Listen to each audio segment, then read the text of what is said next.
नीलग्रीवाय सहस्राक्षाय मीढुषे अथो ये अस्य सत्त्वानोऽहं तेभ्यो करन्नमः प्रमुञ्च धन्वनस्त्वमुभयोराग्नियोर्जाम् याश्च ते हस्त इषवः पराता भगवो वपा अवतत्य धनुस्त्वगं सहस्राक्षशते शुधे निशीर्य शल्यानां मुखा शिवो नः सुमरा भवा विड्यं धनुः कपर्दिनो विशल्यो बाणवागुम् उता अनेशन्नस्येषव आभुरस्य निषङ्गतिः याते हेतिर्मीढुष्टमहस्ते बभूवते धनुः तयास्मान् विश्वतस्त्वमयक्ष्मया परिभुजा नमस्ते अस्त्वायुधायानातताय धृष्णवे उभाभ्यामुत ते नमो बाहुभ्यां तव धन्वने परिते धन्वनो हेतिरस्मान् वृणक्तु विश्वतः अथो य इषुधिस्तवारे अस्मन्निधेहितम् नमस्ते अस्तु भगवन् विश्वेश्वराय महादेवाय त्रयम्बकाय त्रिपुरान्तकाय त्रिकाग्निकालाय कालाग्निरुद्राय नीलकण्ठाय मृत्युञ्जयाय सर्वेश्वराय सदाशिवाय श्रीमन्महादेवाय नमः नमो हिरण्यबाहवे सेनान्ये दिशाञ्च पतये नमो नमो वृक्षेभ्यो हरिकेशेभ्यः पशूनां पतये नमो नमः सस्मिञ्जराय त्विषीमते पथीनां पतये नमो नमो बभ्लुषाय विव्याधिनेन्नानां पतये नमो नमो हरिकेशायोपवीतिने पुष्टानां पतये नमो नमो भवस्य हेत्यै जगतां पतये नमो नमो रुद्राय तताविने क्षेत्राणां पतये नमो नमः सूताय हन्त्याय वनानां पतये नमो नमो रोहिताय स्थपतये वृक्षाणां पतये नमो नमो मन्त्रिणे वाणिजाय कक्षाणां पतये नमो नमो भुवन्तये वारिवस्कृताय औषधीनां पतये नमो नम उच्चैर्घोषाय क्रन्दयते पत्तीनां पतये नमो नमः कृष्णवीताय धावते सत्त्वनां पतये नमः नमः सहमानाय निर्व्याधिन आव्याधिनीनां पतये नमो नमः ककुभाय निषङ्गिणे स्तेनानां पतये नमो नमो निषङ्गिण इषुधिमते तस्कराणां पतये नमो नमो वञ्चते परिवञ्चते स्तायूनां पतये नमो नमो निचेरवे परिचरायारण्यानां पतये नमो नमः सृकाविभ्यो जिघागं सद्भ्यो मुष्णतां पतये नमो नमोऽसिमद्भ्यो नक्तं चरभ्यः प्रकृन्तानां पतये नमो नम उष्णीषिणे गिरिचराय कुलुञ्चानां पतये नमो नम इषुमद्भ्यो धन्वाविभ्यश्च वो नमो नम आतन्वानेभ्यः प्रतिदधानेभ्यश्च वो नमो नम आयच्छद्भ्यो विसृजद्भ्यश्च वो नमो नमोऽस्यद्भ्यो विद्यद्भ्यश्च वो नमो नम आसीनेभ्यः शयानेभ्यश्च वो नमो नमः स्वपद्भ्यो जाग्रद्भ्यश्च वो नमो नमस्तिष्ठद्भ्यो दावद्भ्यश्च वो नमो नमः सभाभ्यः सभापतिभ्यश्च वो नमो नमो अश्वेभ्यो अश्वपतिभ्यश्च वो नमः नम आव्याधिनीभ्यो विविध्यन्तेभ्यश्च वो नमो उगणाभ्यस्त्रिगुंहतेभ्यश्च वो नमो गृत्सेभ्यो गृत्सपतिभ्यश्च वो नमो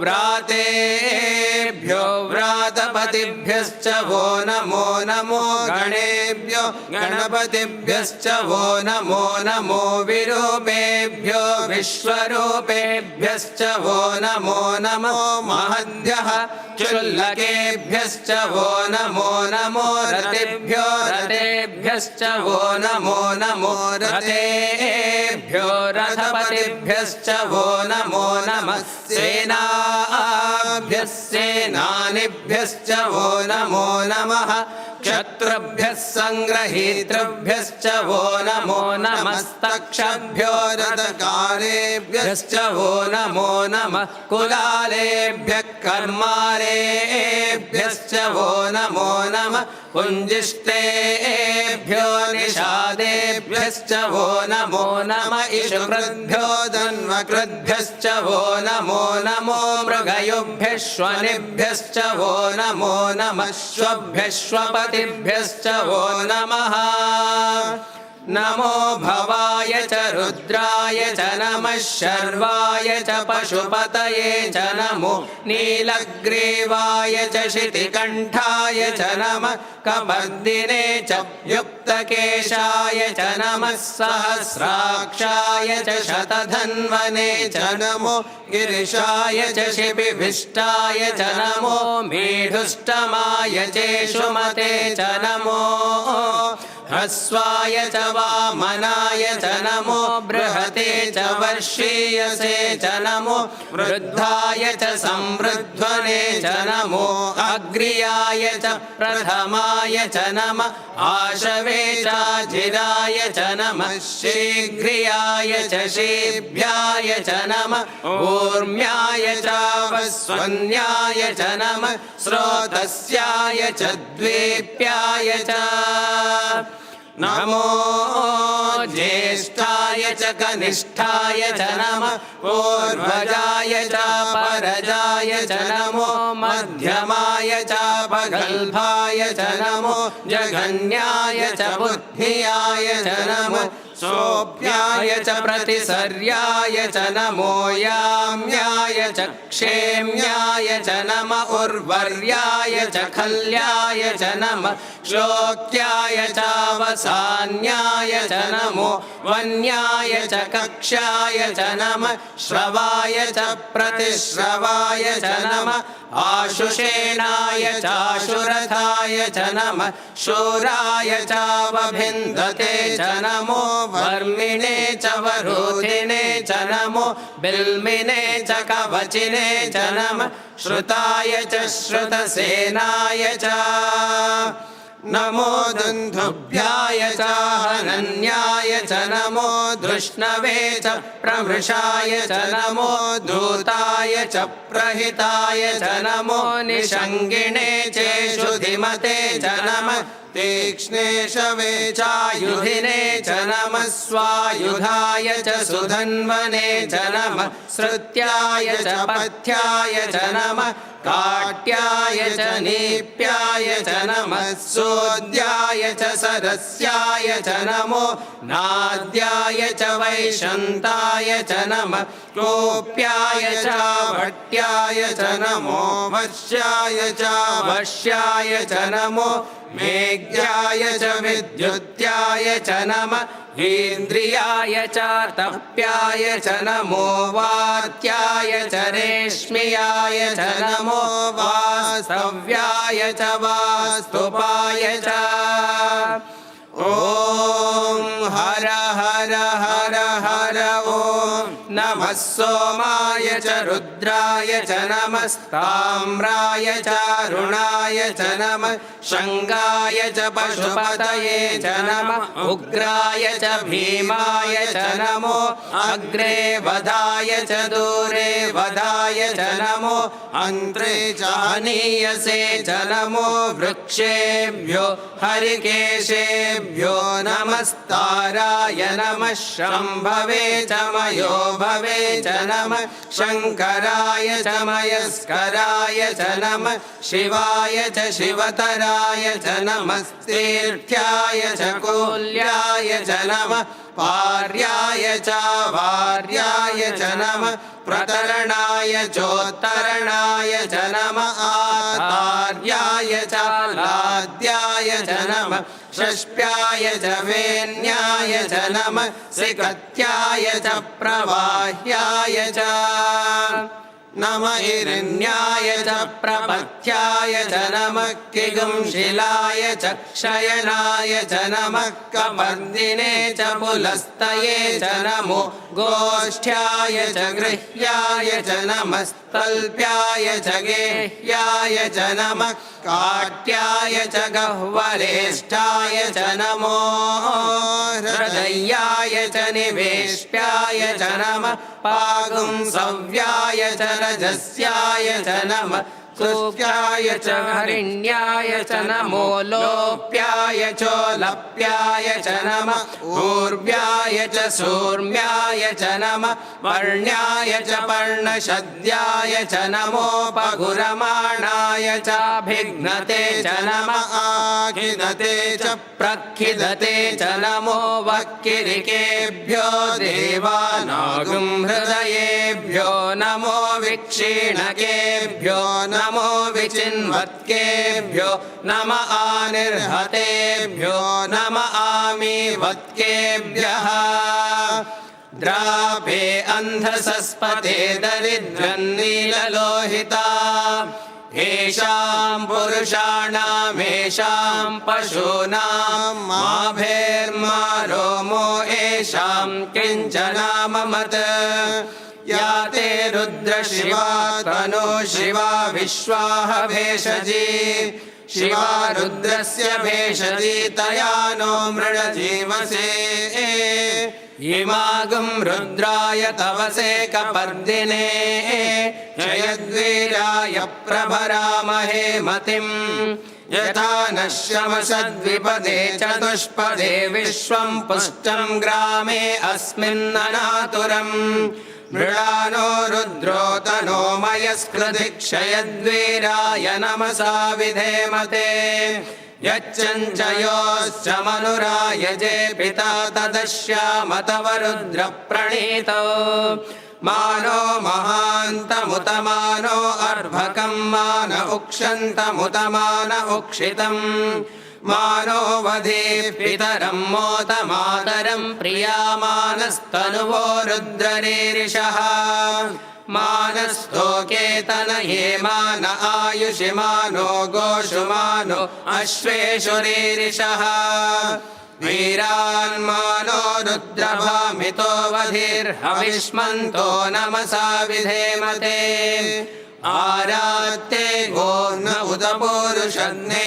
क्षयद्वीराय सुम्नमस्मे ते अस्तु रक्षा च नो अधि च देव ब्रूह्यधा च नः शर्म यच्च द्विबर्हाः स्तुहि श्रुतं गर्तसदं युवानं मृगन्न भीममुपहत्तुमुग्रम् मृडाचरित्रे रुद्रस्तवानो अन्यन्ते अस्मन्निवपन्तु सेनाः परिणो रुद्रस्य हेतिर्मृणक्तु परिद्वेषस्य दुर्मतिरघायोः अवस्थिरा मघवद्भ्यस्तनुष्वमीढ्वस्तोकायतनयाय मृडया मीढुष्टमशिवतमशिवो नः सुमना भवा हरमे वृक्ष आयुधं निधाय कृत्तिं वसान आचर पिनाकं बिभ्रदागहे विकिलित विलोहित नमस्ते अस्तु भगवः यास्ते सहस्रगुं हेतयोऽन्यमस्मन्निवपन्तु ताः सहस्राणि सहस्रधा बाहुस्तव हेतयः तासामीशानो भगवः पराचीनामुखाकृते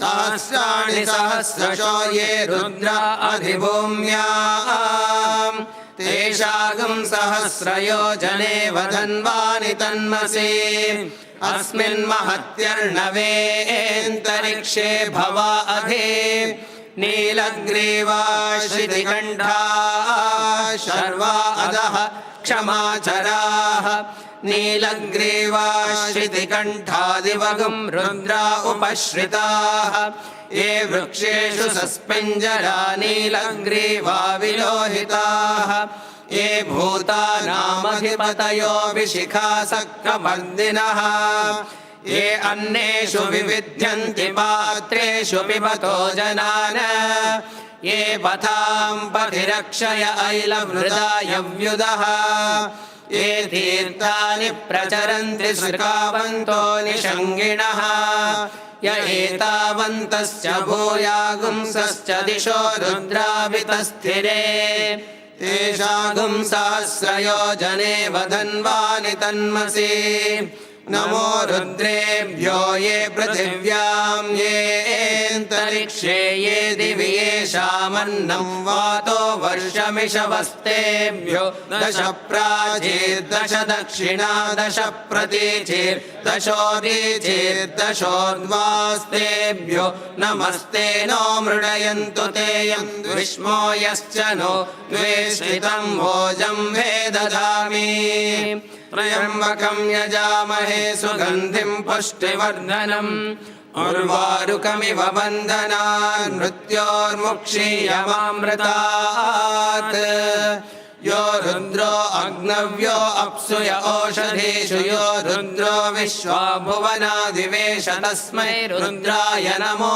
अस्तु एते सहस्रमयुतं पाशा मृत्योमर्त्याय हन्तवे तान् यज्ञस्य मायया सर्वानवयजामहे मृत्यवे स्वाहा मृत्यवे स्वाहा प्राणानां ग्रन्थिरसि रुद्रो माविशान्तकः तेनान्नेनाप्यायस्व नमो रुद्राय विष्णवे मृत्युर्मे पाहि तमुष्टु हि यस्विषु सुधन्वायो विश्वस्य क्षयति भेषजस्य यक्ष्वा महेशो मनसाय रुद्रं नमो भिर्देवमसुरं दुवस्य अयं मे हस्तो भगवान् अयं मे भगवत्तरः अयं मे विश्वभेषजो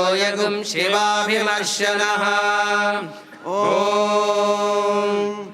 शान्ति शान्ति शान्तिः ॐ शञ्च मे मयश्च मे प्रियञ्च मे नु कामश्च मे सौमनसश्च मे भद्रञ्च मे श्रेयश्च मे वस्यश्च मे यशश्च मे भगश्च मे द्रविणञ्च मे यन्ता च मे धर्ता च मे क्षेमश्च मे धृतिश्च मे विश्वञ्च मे महच्च मे संविच्च मे ज्ञात्रञ्च मे सोश्च मे प्रसोश्च मे सीरञ्च मे लयश्च मरुतञ्च मे मृतञ्च मे यक्ष्मञ्च मे नामयच्च मे जीवातुश्च मे दीर्घायुत्वञ्च मे न मित्रञ्च मे भयञ्च मे सुगञ्च मे शयनञ्च मे सुषा च मे सुदिनञ्च मे ॐ शान्ति शान्ति शान्तिः स्वस्ति प्रजाभ्यः परिपालयन्ताम् न्यायेन मार्गेण महीमहीषाः गोब्राह्मणेभ्यः शुभमस्तु नित्यम् समस्तलोकाः सुखिनो भवन्तु समस्तलोकाः सुखिनो भवन्तु समस्तलोकाः सुखिनो भवन्तु ॐ शान्ति शान्ति शान्तिः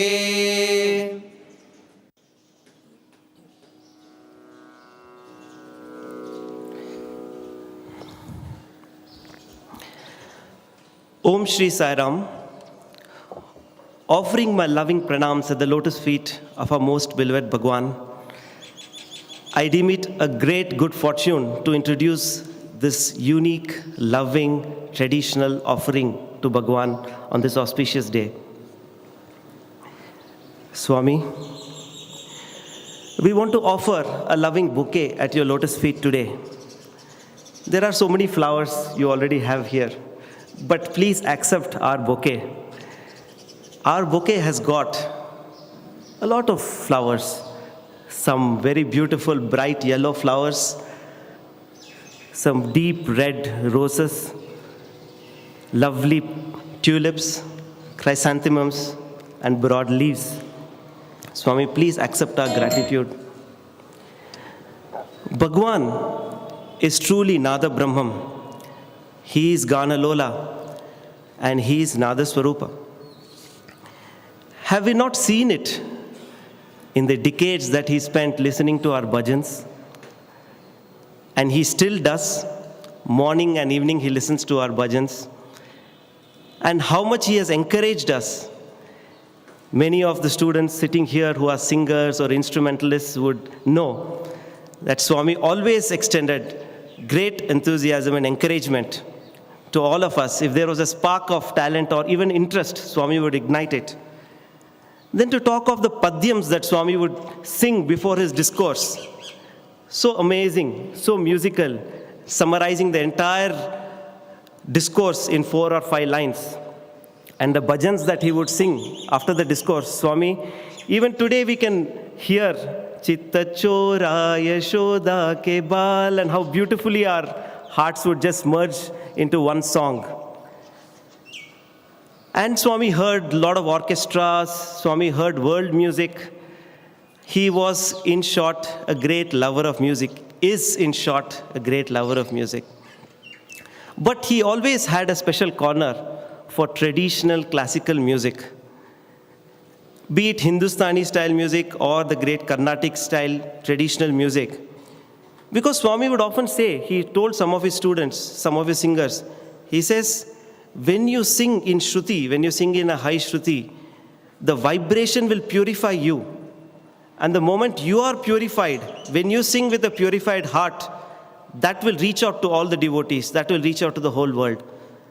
And this great traditional Carnatic style of singing, where everybody sings a kirtan, an offering to Bhagawan, is so wonderful.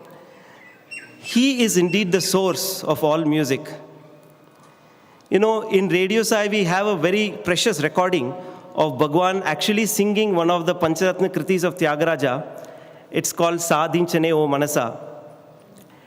So beautifully Swami has sung. This was sung way back in the 50s in Venkatagiri. And Swami is singing it at great speed. And the beauty is, yes, it is fast, but every word is so clear and so beautifully sung. Is he not the source of the music? He is the one who inspired Tyagaraja to write this kriti. And he himself has blessed the kriti, singing the same kriti again.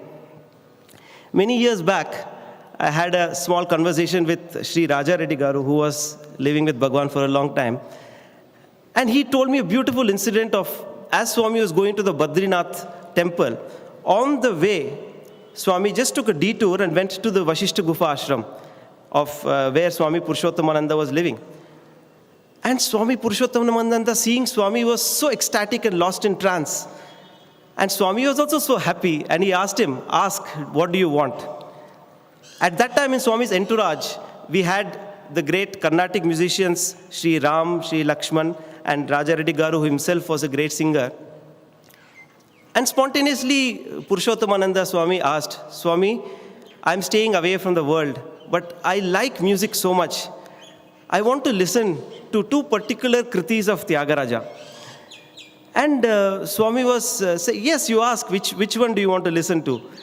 When he told the names of those 2 kritis, the great musical geniuses that were there in the entourage, none of them had heard those kritis, because Tyagaraja has composed thousands of kritis. And the moment he asked, Swami immediately burst forth and started singing those 2 kritis. And Swami Purushothamananda was so ecstatic, and he was lost in a trance.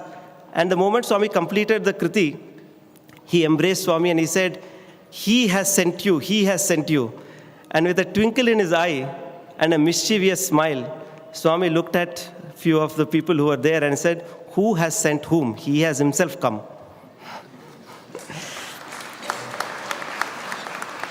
Yes, that very source who has inspired Tyagaraja, that very source who is the heart of every kind of music today, has inspired us to compose and offer two kritis in the traditional Pancharatna style of Tyagaraja.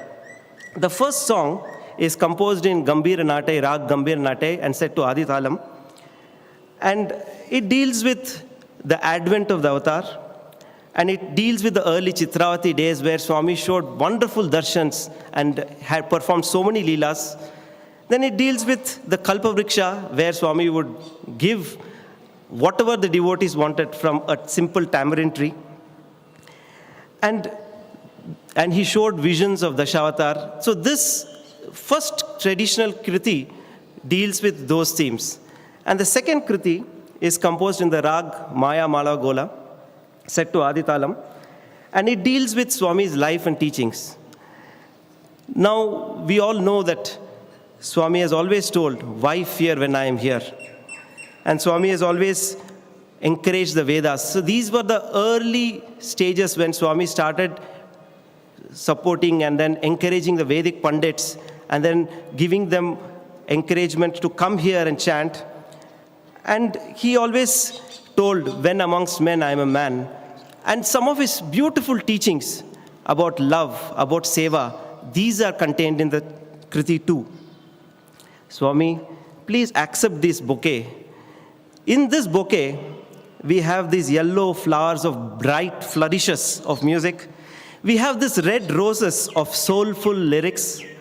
We have these tulips of depths of musical composition. We have these broad leaves of your message. We have these chrysanthemums of high and low pitch. And this is the range of composition. Now, these two songs, the lyrics for these songs were written by Srimati Vasantalakshmi. She is an honorary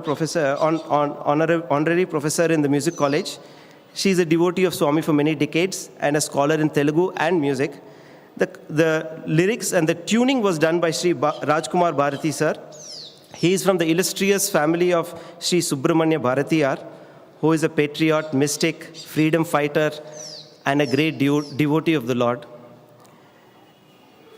Sir is not just a great musician, he is a versatile composer as well.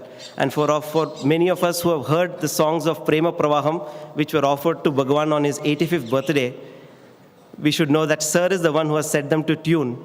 And Bhagawan was so pleased with that set of compositions. I would request Sir and Madam to offer their pranams to Bhagawan.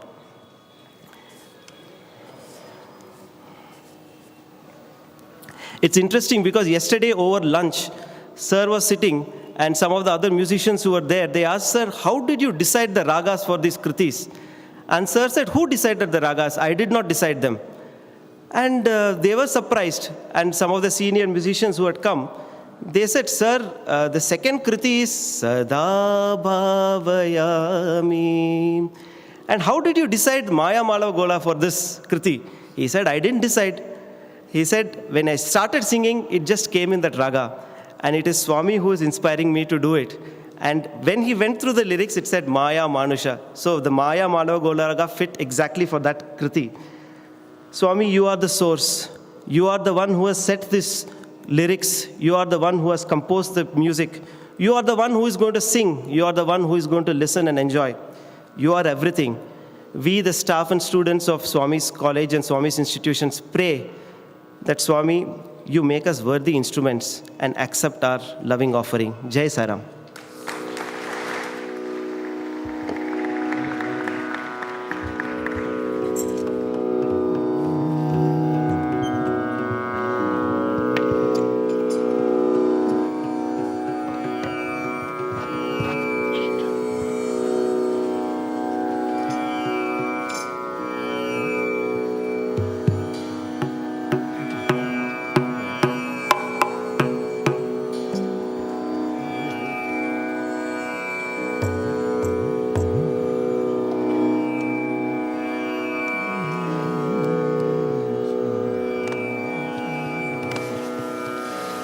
ప్రణమామి Saisha.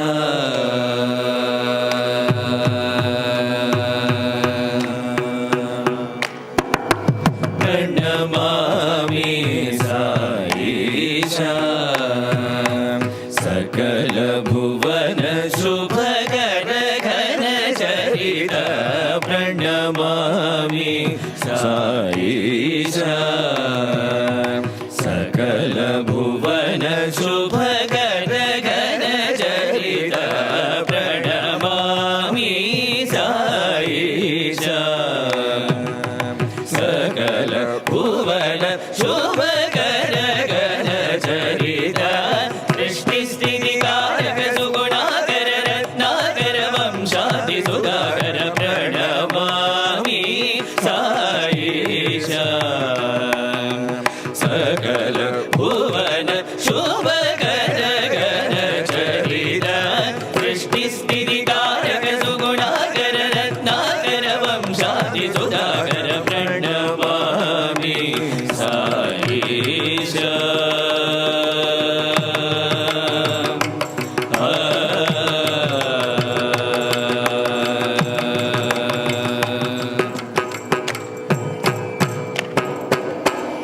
ప్రణదాతి హరా ప్రణదాతి హరా శివశక్తి రూపా. ప్రణదాతి హరా శివశక్తి రూపా. ప్రణదాతి హరా శివశక్తి రూపా. భారద్వాజ గోత్రోద్భవ. ప్రణదాతి హరా శివశక్తి రూపా. భారద్వాజ గోత్రోద్భవ. నీ పదము సోకి భువి ధన్యమాయి. నీ కరుణకిలను ఎవరు సాయి. నీ పదము సోకి భువి ధన్యమాయి. నీ కరుణకిలను ఎవరు సాయి. నీ పదము సోకి భువి ధన్యమాయి. నీ కరుణకిలను ఎవరు సాటి. ప్రణమామి సాయిషా.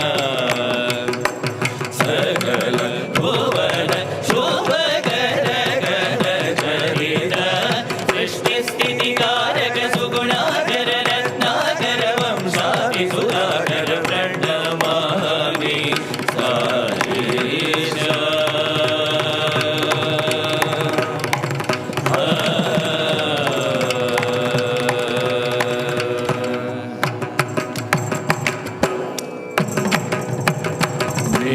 సగ సగ మగ మని పని సని సగ సగ సగ సని పని ని సగ ని స మని మప పసని పామని ని పమగ సగ మ ప్రణమామి సాయిషా.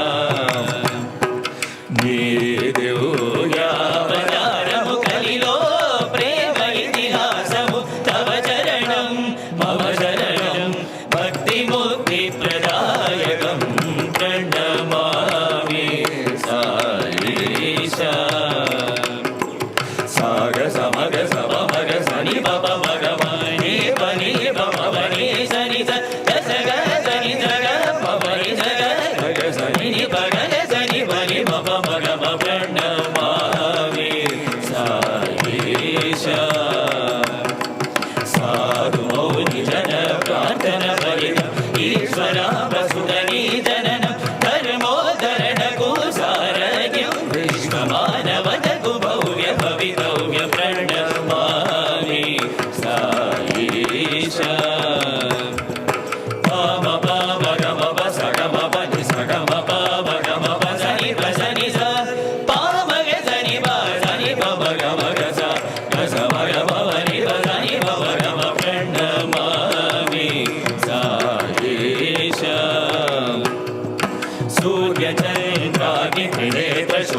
सदा भावयामि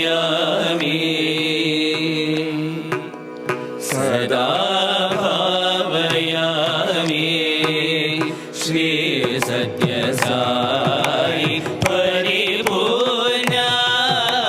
परिपूर्णावतारं सदा भावयामि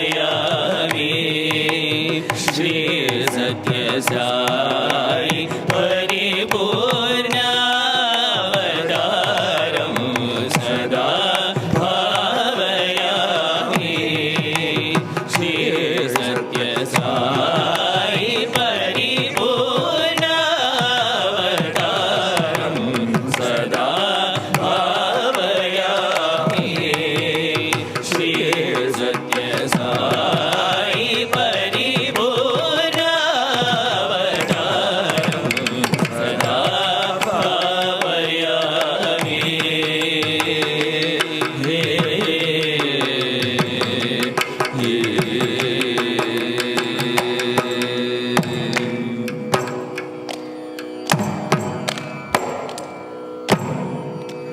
सदा नादोपासितमोदम्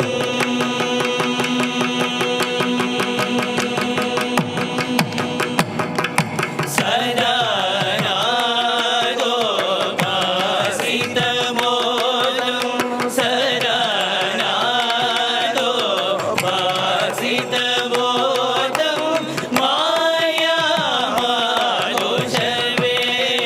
मायामानुषवेषधारम् सदा नादोपासितमोदम्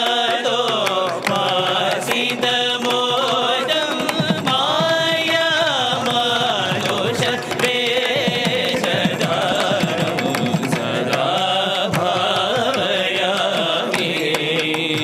श्री सत्य साई परिपूर्णावतारं सदा भावयामि हे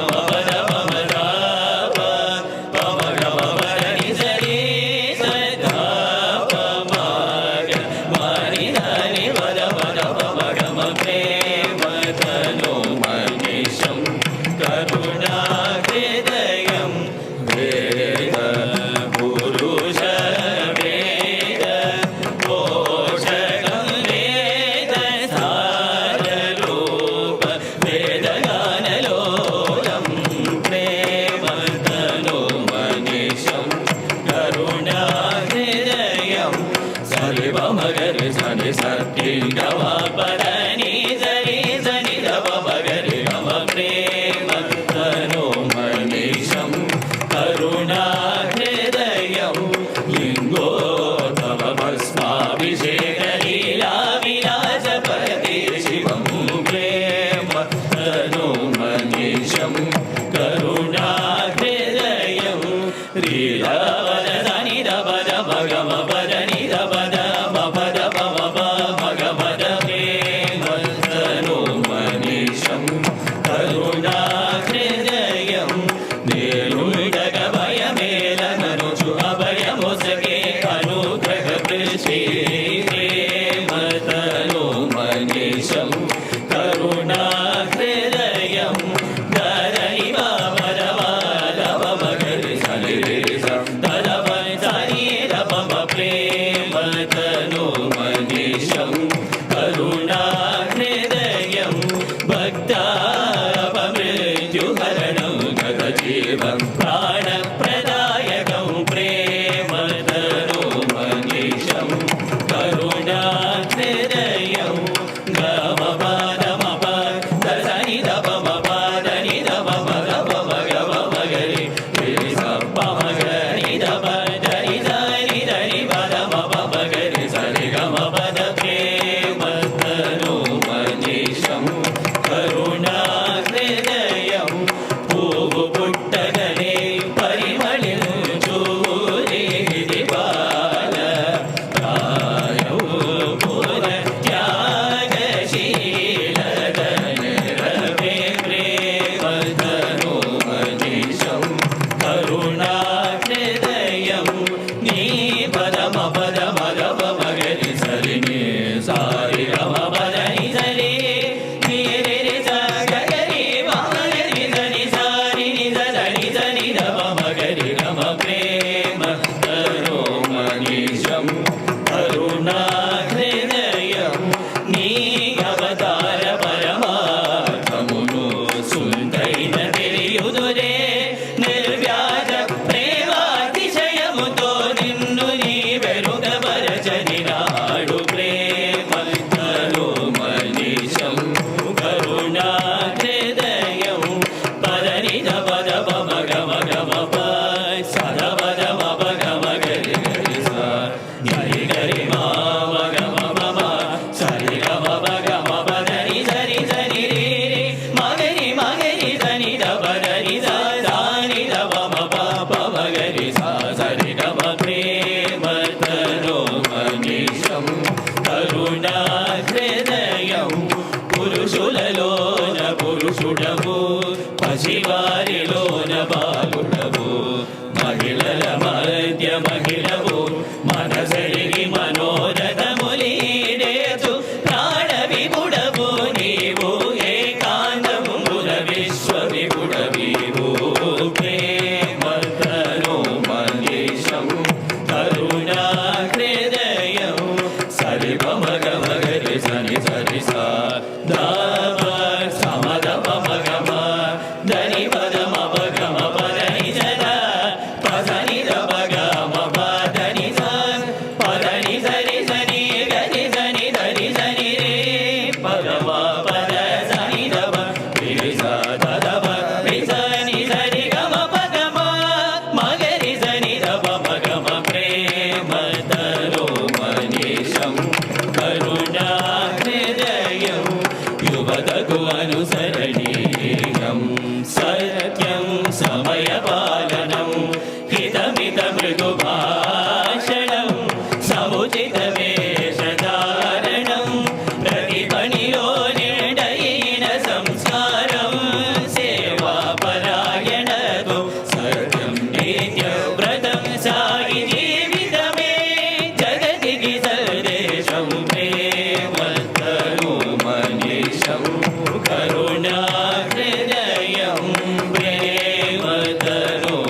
Om Shri Sai Ram. By Bhagawan's divine grace and Sankalpa, we have with us today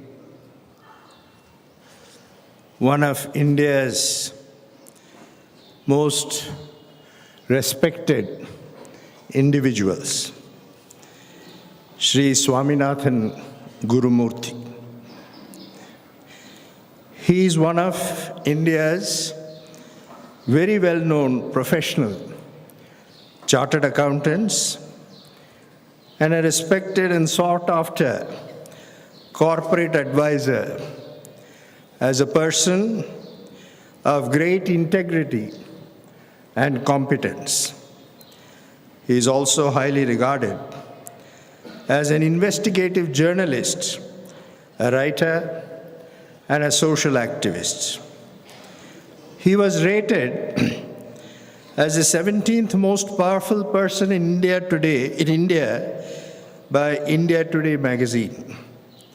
However, he never derived his extraordinary power from any formal position that he occupied in the government or in any organization. His influence rests on the status that he enjoys as a person and writer of high integrity and exceptional courage. On the contrary, far from using his powers for personal gain, he declined all positions that were offered to him by different organizations and governments. Hamish MacDonald also says in his book that Gurumurthy had a strong sense of probity. Sri Gurumurthy has preferred to do basic work like molding public opinion on issues of national importance and original studies on the community linkages on India's economic model. He has traveled across the country and with his team of professionals and academics in the Swadeshi Jagran Manch studied over 40 community-driven industrial clusters in the last 20 years. He regularly contributes columns in leading newspapers like The Hindu, The Business Line, The New Indian Express, and others on issues of critical importance to society and the country. Sri Gurumurthy is also a guest faculty and distinguished professor at the School of Management in IIT Bombay and several other universities. He is also a keen student of philosophy and religion and has derived much inspiration and guidance from the Shankaracharya Mahapiriva, sage of Kanchipuram. We are grateful to Bhagawan that he has motivated Sri Gurumurthy to be with us today. I now invite Sri Gurumurthy to address us. Jai Sai Ram.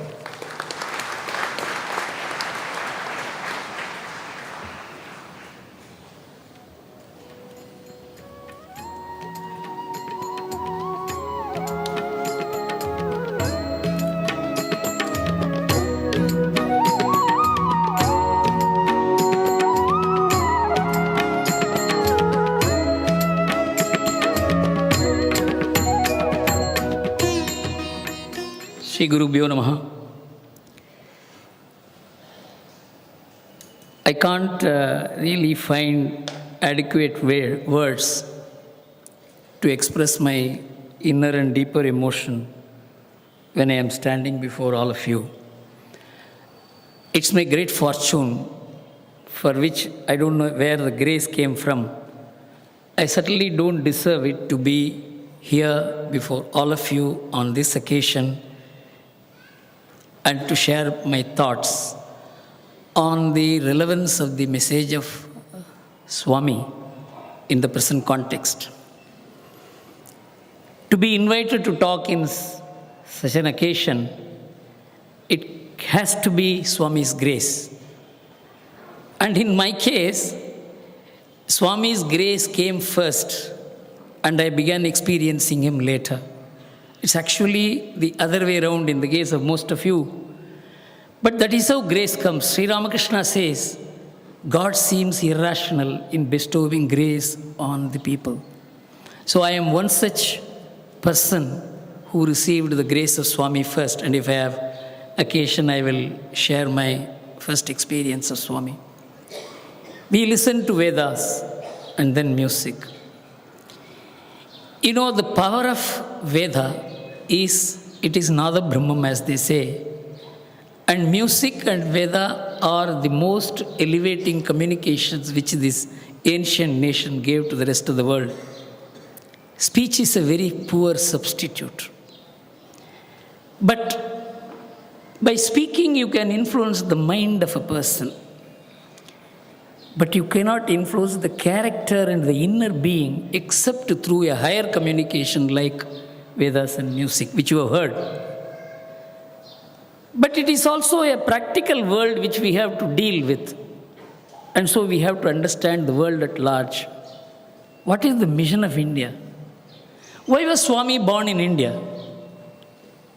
Why were great men, an endless stream of great men through the ages for thousands of years, why did they take birth in this ancient land? What is the message it has to give? And what is its inner being? And it is in this perspective, in the past, in the present, and what is likely to be the future, I had an occasion to have a glimpse of Swami's thoughts, which I thought I would share with you. The occasion is very profound and sacred. The audience is erudite and committed. And the speaker has to rise up to the occasion to match both. And I think Swami will put me on the escalator to do both. My first experience of Swami was through a total externally induced accident of someone from America calling me repeatedly for months and asking me, you must go and meet Swami for this purpose, the nation is in danger, and you have to meet him. I said, it's not that I can meet Swami or anybody can meet Swami. He must will that we must meet him. This is what I have heard. But he would not leave me. He said there are such series of accidents in the Indian Air Force.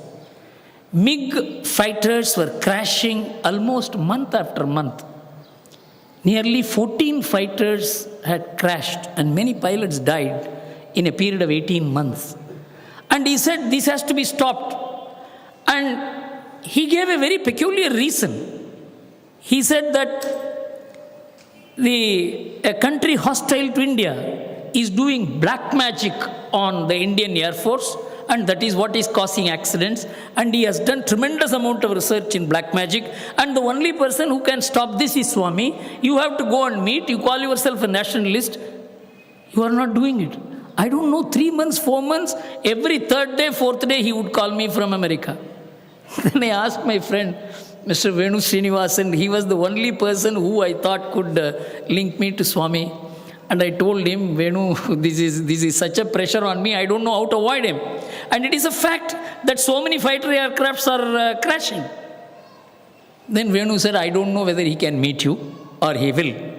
But be prepared, 3 days you must be available. Every day morning we will go and sit. And if what your friend says is true and legitimate and he sincerely feels and you are the instrument to communicate this, Swami will certainly call you. I said, even then I am a human being. I said, Swami will call, but you must also see that Swami calls me. So we came and sat for 3 days. 3 days we decided to sit. First day Swami came and just he walked away. I was so disappointed and despondent. The next day when Swami came and he left, I pulled up Venu and Venu stood up and said, Swami, my friend has come to communicate something very critical for the country.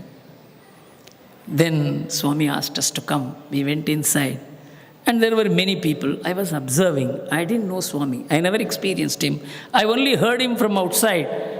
And there were stories about his miracle, his capacity to attract an endless stream of great men. And these are all from a distance.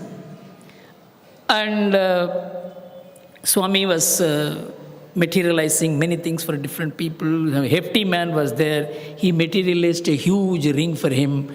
Another, a thin man was there. He materialized a small ring for him. So in my mind, I was questioning, how is it that materializing also matches the person, his body? And he called me near. And he materialized this ring and gave it to me. It fitted. Then he looked at me and asked me, does it fit you? So I knew he was reading into me.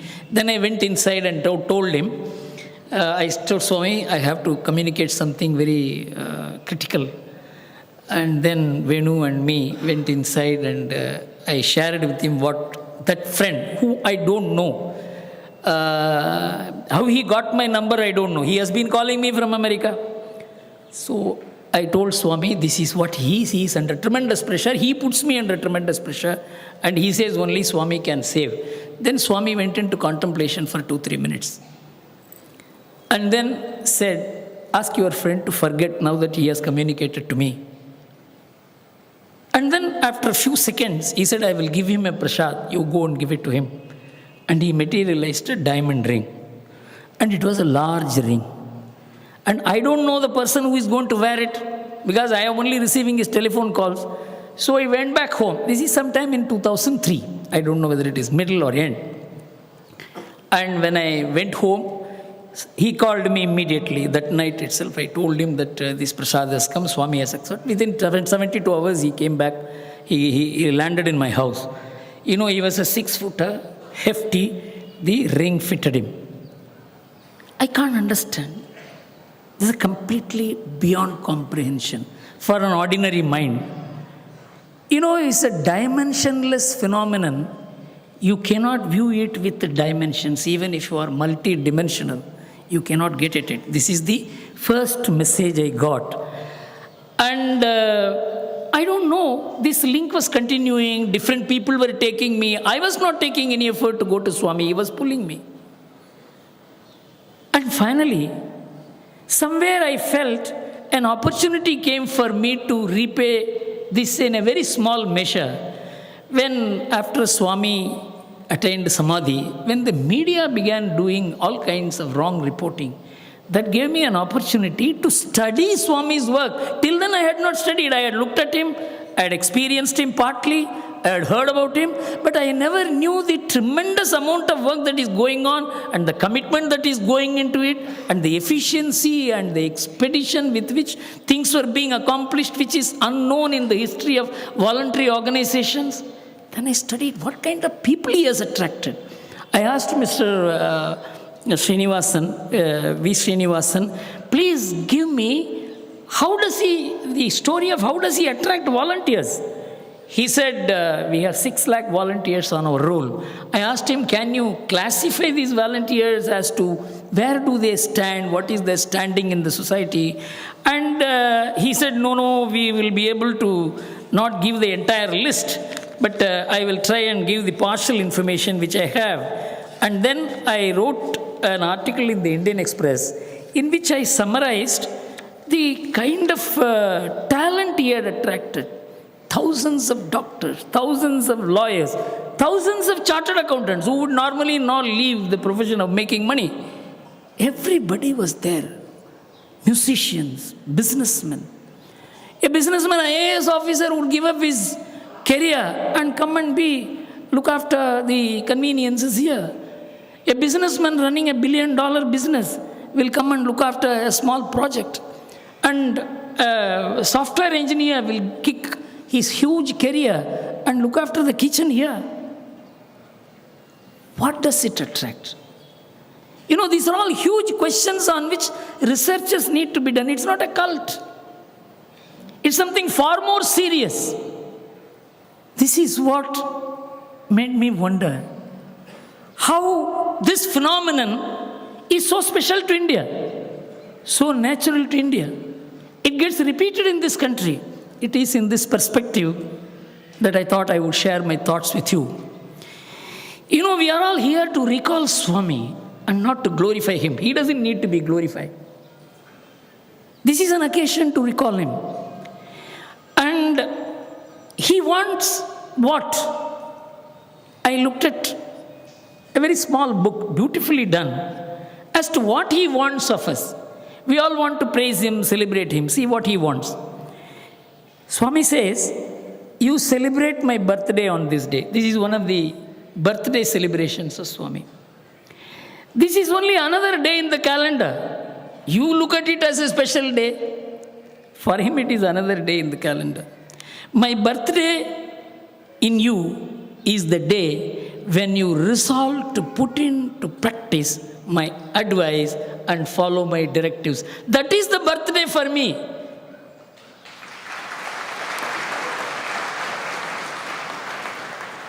And he says, I want publicity for the teachings and the message. See the next sentence. I want the tattva prachara, not vyakti prachara. We all look at Swami, but Swami has the message to give, and he wants us to look at the message. No doubt, the message comes out of the being of Swami, the experience of Swami. He imparts that conviction, commitment, that responsibility, and elevates us to perform. But he wants us to look at the message, imbibe that message, internalize that message. And he goes on to say, not you, just encourage your sons to realize the meaning of my mission. This is the continuity. This is the tradition which has sustained this country for thousands of years. Invasions, devastations. What kind of troubles and tribulations this civilization has not undergone. But as Swami Vivekananda says, if 5,000 years back Veda Vyasa was around and he came back today, he will see some of the road maps and also the situation that prevalent at the time, the same dress, the same Vedas, the same music.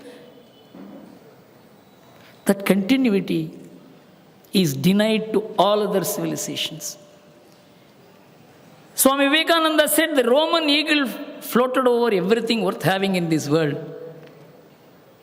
Now it is a mass of ruins. Spider weaves its web where the Caesars ruled. Egyptian civilization you can find only in the broken pyramids. But here is a living civilization. You know why? That is the message Swami gives. You impart it to your son. That is the Putra Parampara. Till Vyasa it was Putra Parampara. Afterwards it became Sishya Parampara. That's how this ancient tradition has been continuously maintained, despite everything, including the attack of modernity today, which has a very different meaning. This is what Swami says, that it is not to celebrate him, but to internalize him. And all of us have to become some kind of a light written with the Jyoti that he emitted. Swami is universal. His message is an ocean. In fact, I tried to grasp as many things as possible in the last couple of days I have been reading, and reading very extensively, and I read very carefully also. And you can't really present Swami in a lifetime. It will require several lives to understand. But one life is too inadequate. You can understand one day, one speech, how difficult it is. So, what I thought, I would present a particular dimension which I can see as someone who has experienced society, culture, economics, traditions, politics, society. I thought I would grasp an amalgam of this, how Swami's basic principles work in practice. It is not that Swami said something which was in heaven. He was doing an empirical understanding of the society and presenting it in a living form. That's what I am going to share with you. because this has been the area of my study for the last 20-25 years. And so I would think that I would capture Swami in that light. I looked at Swami's message, his followers. I saw a parallel between him and Sri Krishna. You take what Swami did. From miracles to mukti. The miracle was the entry point. And Swami says this is a visiting card. And he even materialized a visiting card for himself. And he said, this is irrelevant. Please don't look at it. Look beyond. I have something to tell you. I will take you to the Kurukshetra war. Two warring groups assembled in millions. They have a duty to fight and win for the cause which they believe to be right. And Arjuna suddenly develops confusion. The first chapter is Arjuna's confusion, despondency. Arjuna Vishada Yoga. And he says, I won't fight. The hero is not fighting. Then Krishna begins to remove his confusion. And he calls him, you are neither a man nor a woman, are you a man? He attacks his lowest ego to provoke him. And then he teaches him Karma Yoga, Jnana Yoga, Sannyasa Yoga, Moksha Sannyasa Yoga, and then he reveals himself as the Almighty, and then carries on the discourse further. And in the 63rd sloka in the 18th chapter, he says, Itite jnanamahyadam guhya guhyadaram maya vimarshayeta tadeshene yetechasi tatakuru. I have revealed to you the secret of secrets. I give you the freedom of action, you do whatever you want. I was addressing a Gita conference in Cochin several years back. Before an audience of very erudite people, I didn't know how to talk about Gita. So I left talking about the text of Gita. I spoke about the context of Gita and said, this is a question in my mind. Why Krishna did not give freedom of action to Arjuna in the first chapter? Why did he give him only in the 18th chapter, almost at the end? The answer that came to my mind was that a confused man does not deserve freedom. So he removed his freedom and gave him freedom of action. In the confused society, you have to attract people, and that is the miracle which Swami did.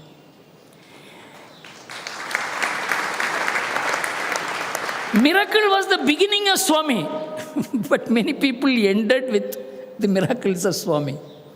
This is how I analyzed how he produced this huge committed cadre, an unbelievable amount of work, which is not just charity. Charity can't do it.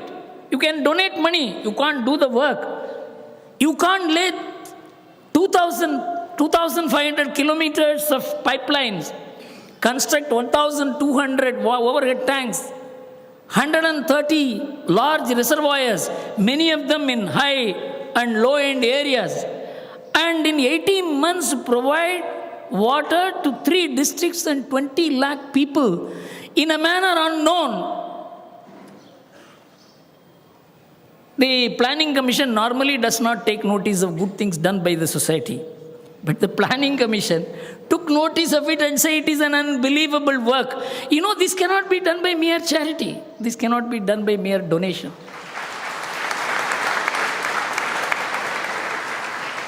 It requires a motivation of a very high order. You have to make man, an ordinary man, a superman to do it. And create a team. Weld the people's mind together on one focused point. Yes, this is your duty, sense of duty. God came as a teacher for Arjuna. And Arjuna did not know he was God. And God came as a teacher for all of us. And all of you particularly. You have all experienced him very intensely. This is a great fortune of all of us, that God came as a teacher. There is no way you can define or describe or understand or experience God, except when you see God. And you can't see God. And so you can only see someone who is God. And as the young man who introduced Swamiji's familiarity and erudition with music said, when that Swami said that I see he said it was the message of God, but Swami said it is God himself. It requires a very, very higher understanding about everything for someone to say this. It's not a declaration, it's an admission. So now we are all in this ancient and great land. And what is this? That this land has a continuity of such great men. And our ambition, our prayer is that he will be born again. He will be with us again in flesh and blood. He is with us. But he will be with us in the form in which we can see, experience, hear him singing again. So how is it that it is happening only in this country? This is the question which all of us have to address. What is the mission of India? What is its vision? What is its responsibility to the world? The world looks a very, very complex and a tottering phenomenon today. As someone who studies these subjects very deeply, economics, politics, society, culture, traditions, families, gender relations, I am aghast at the world is moving. There is no anchor. There is no particular ideology or thought system which has lived beyond 30 years in the last 150 years. Every thought which has shattered the world, reconstructed it, deformed it in the name of reformation, has not lasted beyond 30 years or 40 years. But in this country, every thought has been received and every thought has been handled. But there is something which is permanent, sustaining, going, continuing. Swami says, it is the land of sages and saints and rishis. A fortune that is denied to any other country in the world. And sometimes God comes as avatar. Krishna was never recognized as avatar in the entire Bharata. Everyone knew, but no one would admit, nor Krishna would admit. Rama was never seen as an avatar in Ramayana. God came and wandered and played with us. In Tamil Nadu, there are stories that God played with us. God got beaten up. God was with us. We played with him. We could laugh at him. We could be his friend. What is it in this land? Swami says it is the Guru of all nations. For him the world is one. Everyone is same for him. Every nation is same for him. But he says this nation is the Guru of all nations. He cannot be untrue. He has to be true. He is Sathya. Unless we set on an inquiry as to why does he credit this land with this great quality of being the preceptor of the world, there is something in it. The greatest and the profoundest message. I am going to link the theory to the practice now as to what Swami says on Sanatana Dharma. This is the profoundest message of India. It looks very simple. But how bereft of this message where the world is going, once you compare these two different paradigms, and one working here and the other devastating the world, then we will understand this message and the purpose of India and the responsibility of all of us, not only to ourselves but to the entire humanity. Now I look at what Swami talks on Sanatana Dharma. It is very simple, and I have taken every component of it. Sanatana Dharma includes dharma, but we must look at what is Sanatana Dharma. It looks a very, very simple formulation. Sanatana Dharma is the only religion, because for the inadequacy of English, the only word we can use is religion. Sanatana Dharma is the only religion that declares there is no religion that can be labeled as the one and only religion. This was the highest, greatest, profoundest, deepest, and the truthful message that this nation gave. There is no one and only. It declares that all religions are but facets of the one truth, that all names are names of God, that all forms are but His forms. No religion can claim to represent fully the universal eternal truth. It requires such a simple formulation, but once a religion claims to represent the only truth, which means all others are false, see the devastation it causes. Just a small variation. And he talks about dharma. Sanatana Dharma rests on Samanya Dharma. Dharma is a body of principles that are fundamental to social stability and individual progress. Give me 10 minutes, I will prove every word of this from my empirical understanding of the society, nations, economy. Social stability and individual progress. Dharma means certain obligations and duties and regulations over actions, words, and behavior. Next two sentences constitute the core of the truth which this ancient civilization has taught from generation to generation, which the West has denied itself and has got into ruin. That's what I'm going to tell you. Elders have certain obligations towards the youth, as young men have towards elders. Even war has to be carried on under some rules of decency and humanity. It is not only ordinary, peaceful times you observe certain principles of ethics, morality, behavior, conduct. But even in war, where everything is supposed to be fair, there also dharma prevails. Is it something which utopian? Something which is out of the world? I am going to tell you a stunning historical study done by one Whiteway, who wrote on the war between the Portuguese and the Mohammedan kings in the 16th and 17th century in Kerala, that what happened in Mahabharata, that both the sides will have friendly relationship, share coffee and tea together, and inquire about each other, sleep by the side of each other. In the morning they'll draw apart and fight with each other. This we thought is an artificial rule. Will it work? I am going to now read out to you what Whiteway says about what happened in Kerala when the Mohammedan kings had a fight with. Madhava Menon writes in the history of Kerala, taking the extracts from Whiteway's book. There were neither night fighting nor ambuscades. No war which surprises the enemy is an ethical war. No ambuscades.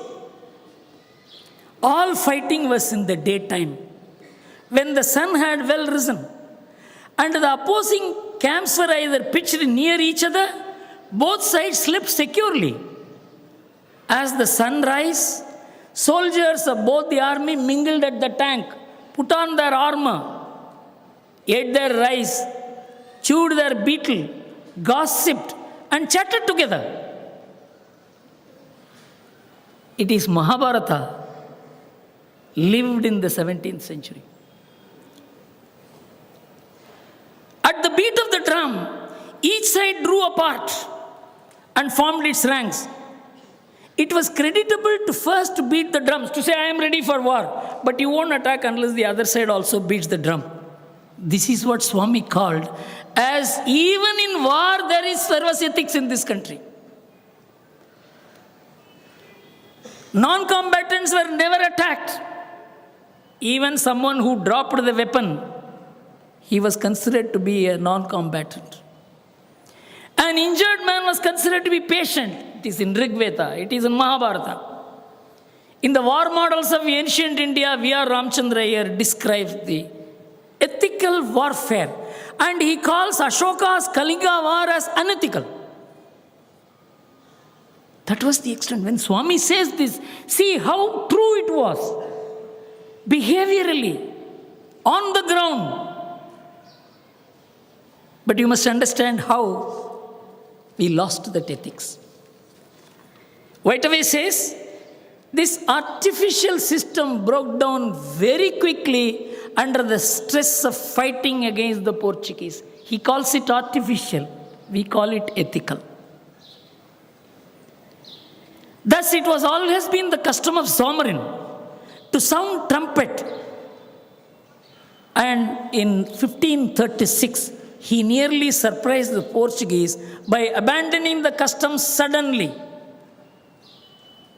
When an inferior civilization attacks you, the superior civilization too becomes inferior.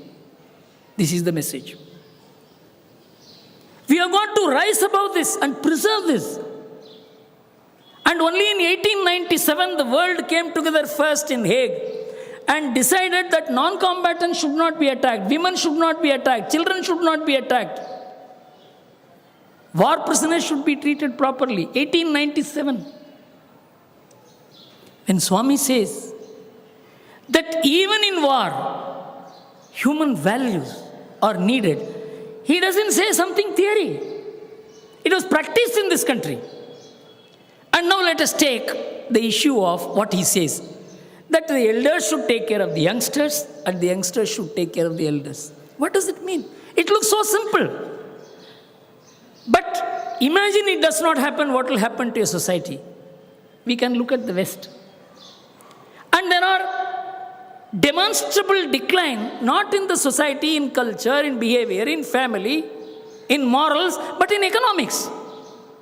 How the economy declined.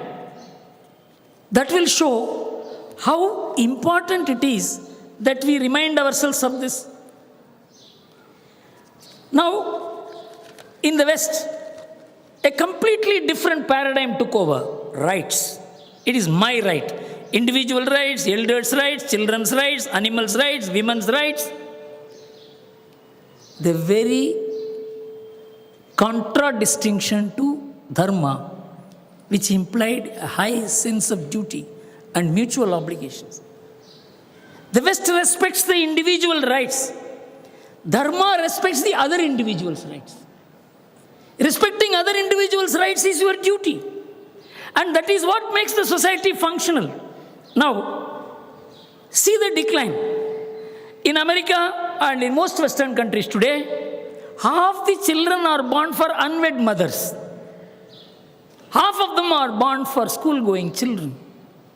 Newt Gingrich, who was the equivalent of the Lok Sabha Speaker, the Senate Chairman, he said, when 12-year-olds take guns and shoot each other, when 14-year-olds become pregnant, 16-year-olds get HIV positive, and 18-year-olds get diplomas and degrees which they cannot read, what kind of civilization are we producing?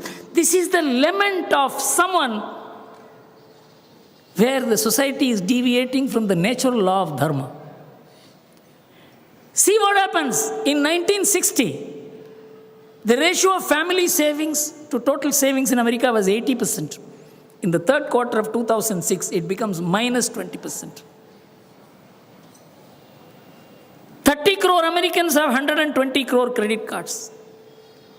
11 crore families have 120 crore credit cards, on which they owe $3 trillion debt. From a nation which was the banker of the world, it has become the greatest borrower of the world today. It didn't happen because of economic policies. It happened because of decline of families. And 51% of the American families are single-parent families where the father and the mother do not live together, or there is no father at all. In 1998, an American sociologist wrote a book that we are emerging as a fatherless nation. People do not marry. Obama has constituted in 2012 a national marriage project to persuade people to marry. They don't want to marry. This chaos is because the mutuality of obligations is forgotten. Everybody is an isolated, atomized, selfish individual. Economics says collective individual selfishness produces greater prosperity. Yes, it has produced, but it has also produced the greatest destruction.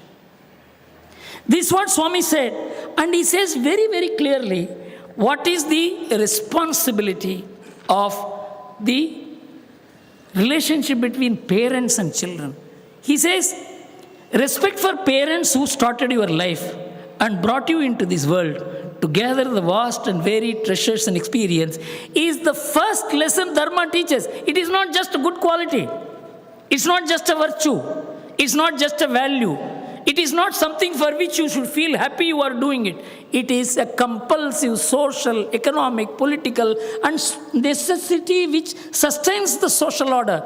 Take India.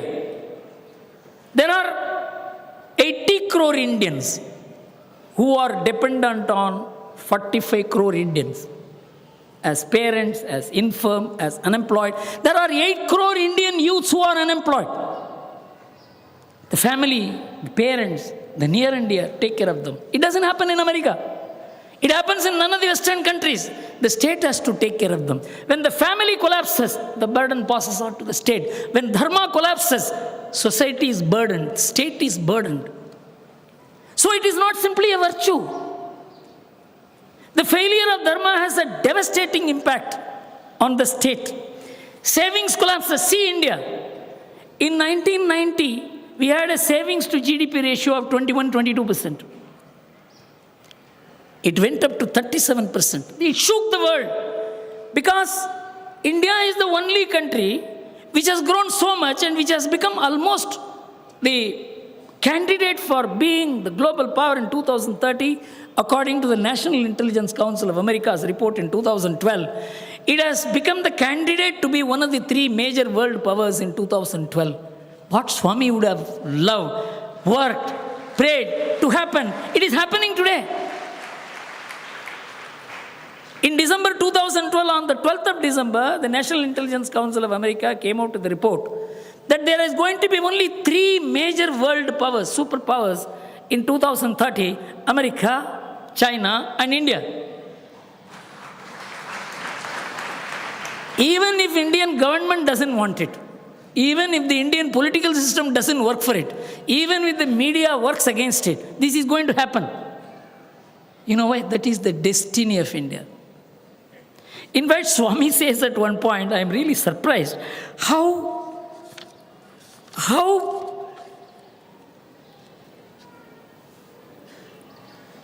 clear he was about the role of the state.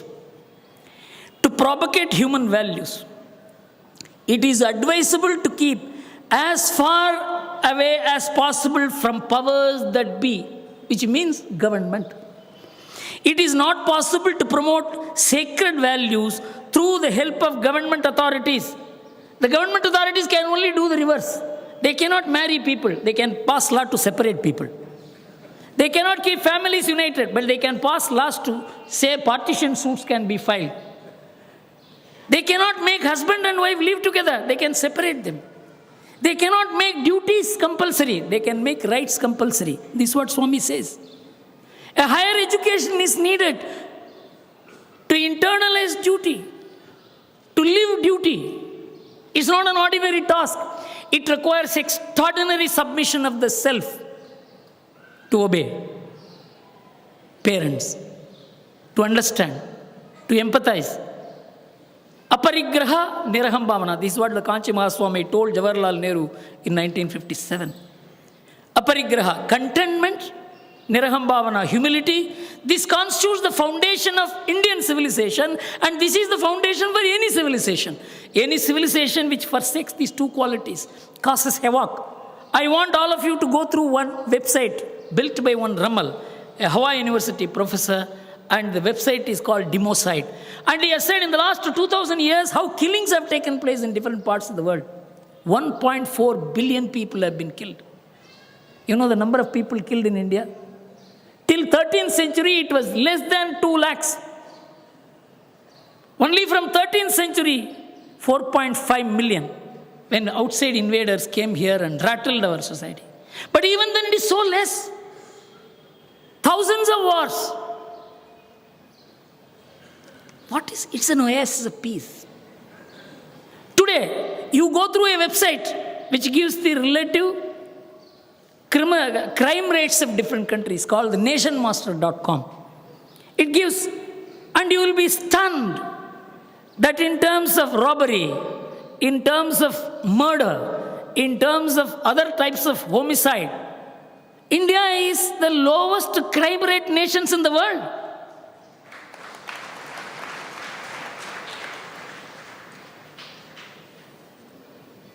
The truth is, we have not understood India. See what Swami says. He laments.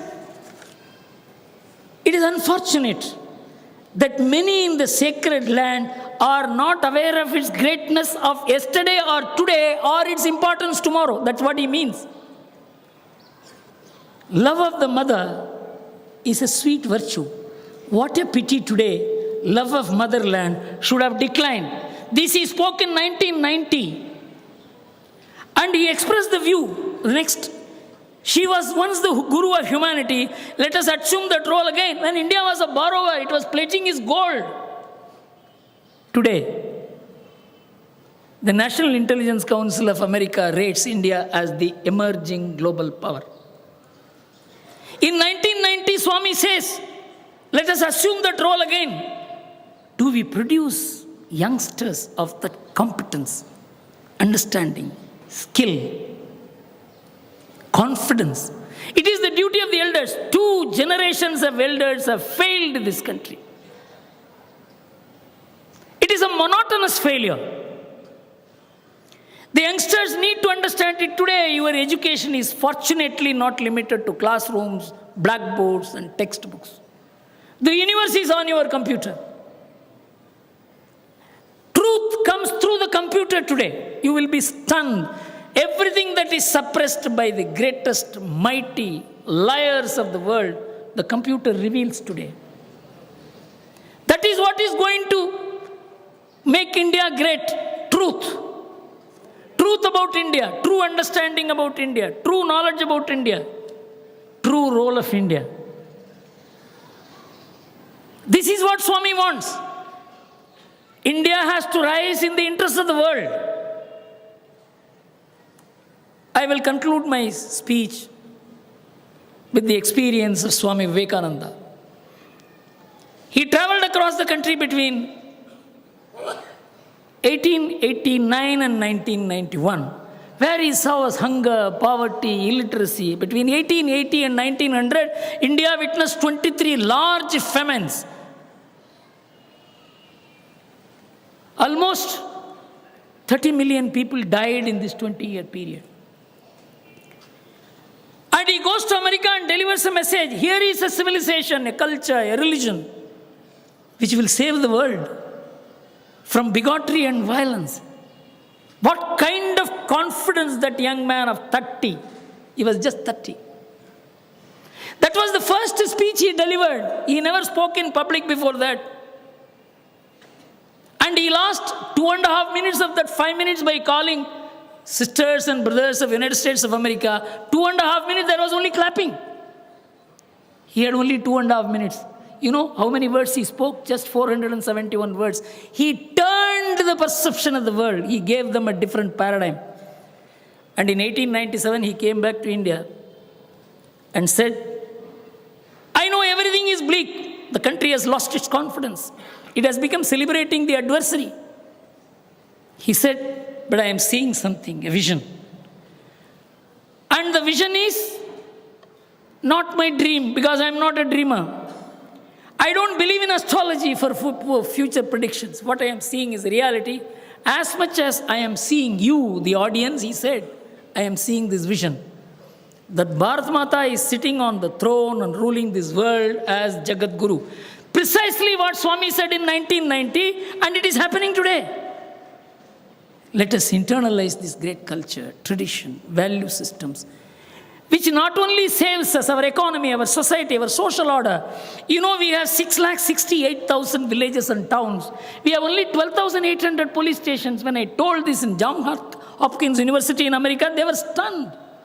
Still the lowest crime-rated nations in the world because of respect for parents, respect for elders. My neighbors have corrected me. They have slapped me and corrected me. The society has a right to correct you. You have no individual right to delegitimize the society. That is dharma. We have to preserve this great heritage. It can be destroyed, but it cannot be recouped. The state can destroy, the court can destroy this. They cannot create it. This has to be created by great men who will be born time and again, and they were born. That is our hope. Thank you very much.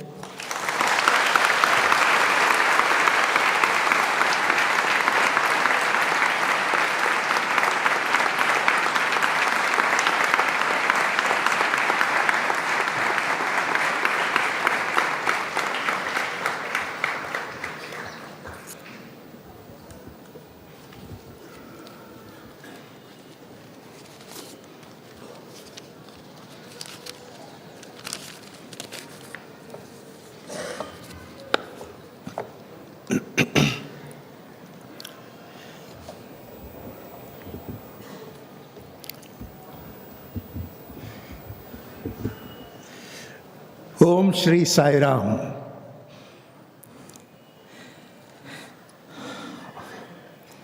With loving pranams and prayers at the lotus feet of our omnipresent Master, dear brothers and sisters, elders, Sai devotees, I convey to you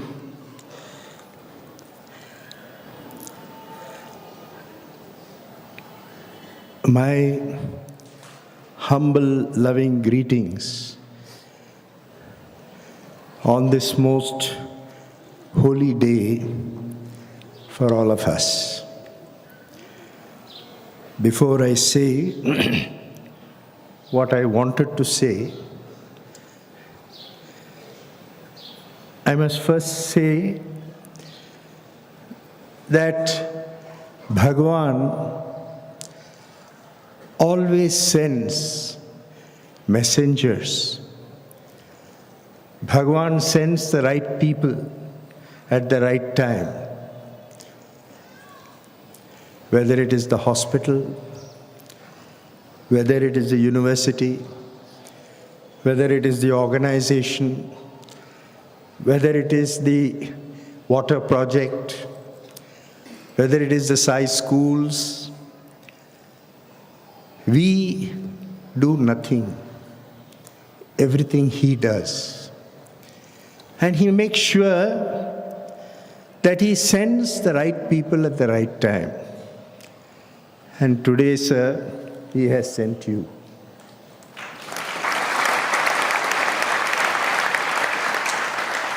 Your coming is not an accident, it is his sankalpa. And may his grace always be on you to inspire and carry out your mission, which is what Swami wants his messengers to do all over, not only India, but in the world. On this holy day, not only the thousands who are here, but the millions all over the world, their thoughts are here at this divine Sannidhi. They are united by prayers, bhajans, meditation, satsang. All of them are focused on our beloved Bhagavan today.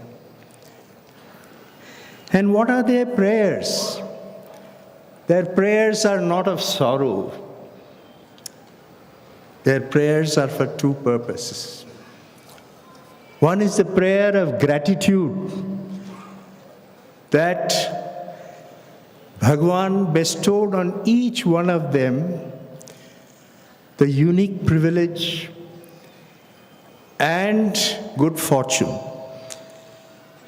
to be with him for appropriate periods of time, and for all that he did, inspired, motivated, reshaped their lives. On this day, nobody can forget not to remember those days, those wonderful days when they were with the physical presence of the avatar. Then there are prayers for guidance to each one of us to play our role in the divine mission. There is no small role, there is no big role. Everything which is done for Bhagavan's mission, even an ant has an important role to play. Every single human being, whether he is rich, poor, young, old, black, white, yellow, every one of us has our little role to play. And Bhagavan is directly in communication. He was, he is, and he will continue to be in communication with us. What is necessary from us is prayer, to have that constant communication and heart-to-heart guidance from Bhagavan. It is a prayers to put into practice all his teachings about which Sri Gurumurthy spoke so eloquently. And he also very succinctly said that many people stopped with the miracles, which is also an unfortunate fact, that they did not take from Bhagavan what Bhagavan had come and is here today, even continues today, to give the real message, not the rings and the lockets and the watches, but his guidance for us to transform ourselves. And what did he want? He wanted each one of us to realize the innate divinity within each ourselves. All of us know, Bhagavan has said, when people asked him, "Are you God?" He said, "Yes, I am God. But you are also God. The difference is I know it and you do not know it." And that ignorance, Maya, has prevented us from realizing our divinity. And he has come to save us. Just like Jesus came, Bhagavan has come to save us from eternal damnation.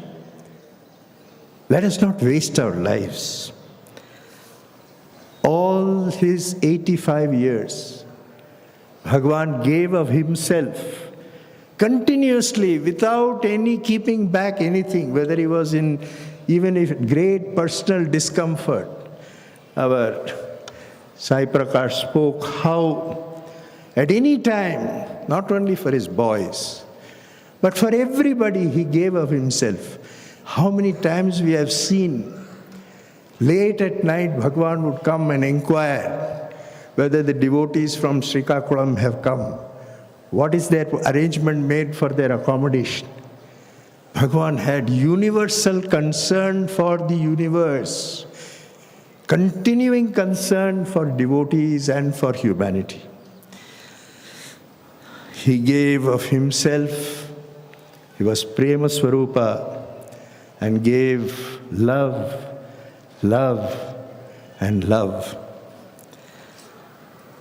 It will be a waste of our precious lives if we forget those wonderful actions and demonstrations of Bhagawan, they were all examples. He didn't want to do these things to show off. He didn't set up all these hospitals and all for publicity. He said that these are all which can be replicated. People working together can achieve anything. You don't have to look to the government always to do this and to do that. We should never be guilty of the worst sin. And Bhagavan always said that the worst sin is the sin of ingratitude. How ungrateful we would be, brothers and sisters, if we do not fulfill all that Bhagavan has guided us to do. Swami spoke to each one of us. His relationship was individual, direct, heart to heart. There was no need for any intermediary between Bhagavan and ourselves. He actively said, you and me, we have a relationship which is anantam. It was, it is, and it will be. So today, one message which we have to keep in mind, brothers and sisters. So many people now start to say, oh, Bhagavan has told me to tell you this. Beware of these false prophets. You do not need anybody to communicate to Bhagavan. You do not need anybody for you to receive his communications. Bhagavan says there is nobody who is my successor. Don't think that the trustees are his successors. No, they are not. They are just in a particular position which he has placed for a limited time, and then we will pass. But he will continue. He is forever. He is eternal. And he will act with each one of us directly. Don't think that you need somebody now to act as a medium or a conduit to receive Bhagavan's communications. Today, for all of us, if I may share with you what I have learned, is that there is no difference between Bhagavan and Bhagavan's work. If you do Bhagavan's work in whatever fashion, you may be sweeping the floor, you may be cleaning the vessels, you may be working in the hospital as a physiotherapist, you may be a lecturer or a peon in the university. If you do Swami's work, you are worshipping Bhagavan. That is the real Aradhana. That is the continuing Mahotsavam. That you continue to worship Bhagavan every day, not on the 24th of April only. And that is what we should realize. What did Bhagavan want from us? Just as you have humbled us, sir, by reading this book which I gave you barely a week back. Bhagavan did not want anything from us. Bangaru, I want only your love in the form of Hridaya Pushpa. Not just all these flowers, not the temples, but the Hridaya Pushpa of love. And that is what we should give to Bhagavan. Bhagavan has left permanent institutions, have no doubt about them. They will continue when we are not here. They are forever and ever. They are for the world. They are for the universe.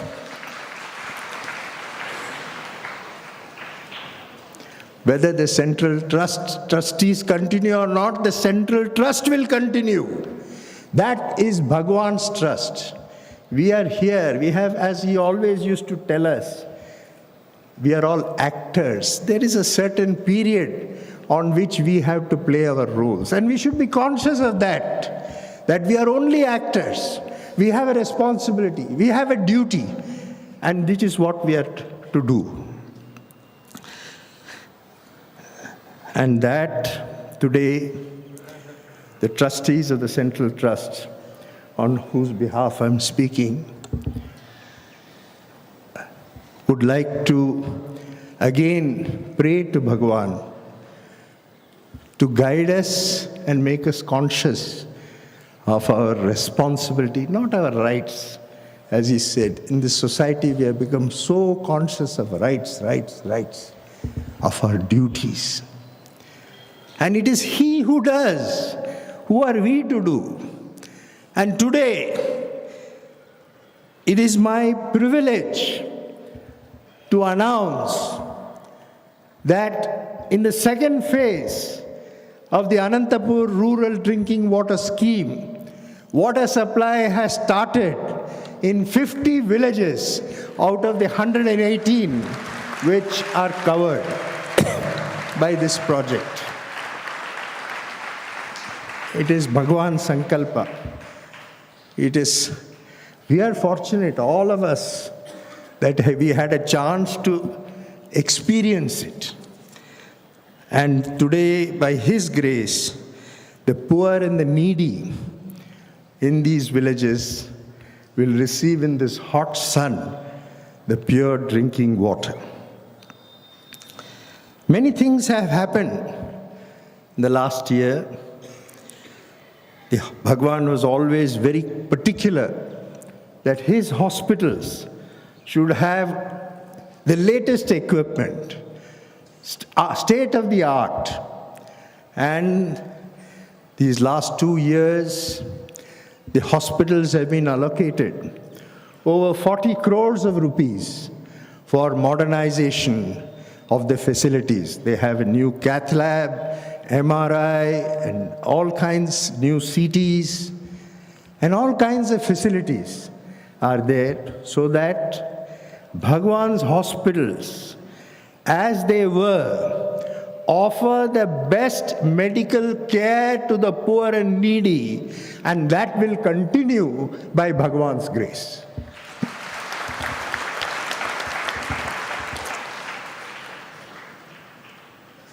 You all are watching as you come in that the general hospital, which was the first hospital, is now being expanded. Do you know, brothers and sisters, that this hospital treats over 32,000 patients a month? And that is why this becomes the first center which is the point of interaction with those who are sick and those who need care. So this hospital is now being expanded. The buildings are now in the process of being constructed, and we hope that they'll be ready soon. In the university, the Center for Advanced Studies, which will enable our PhD scholars and our postdoctoral scholars to continue their research work here itself, is now under construction. We have also a new hostel coming up at the Muddanahalli campus. There have been new buildings commissioned at Anantapur. There's a new archives building which will preserve for posterity with the latest facilities, climate-controlled rooms, all the rare memorabilia and the tapes and the films and the audio-visual media, right from the time that Swami started his mission, so that the future generations, those who have not had the benefit of having the physical darshan of Bhagawan, will experience his continuing presence. Water recycling plants, to be able to economize the quantity of water which we use in the ashram, in the hospitals, some of them have been commissioned, and now there are others under construction.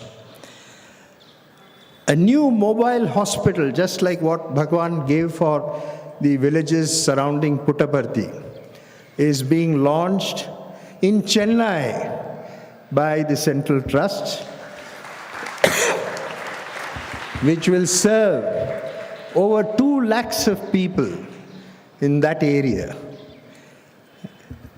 The Rajamundry school, which Bhagawan had great affection for, is being modernized and facilities are being improved.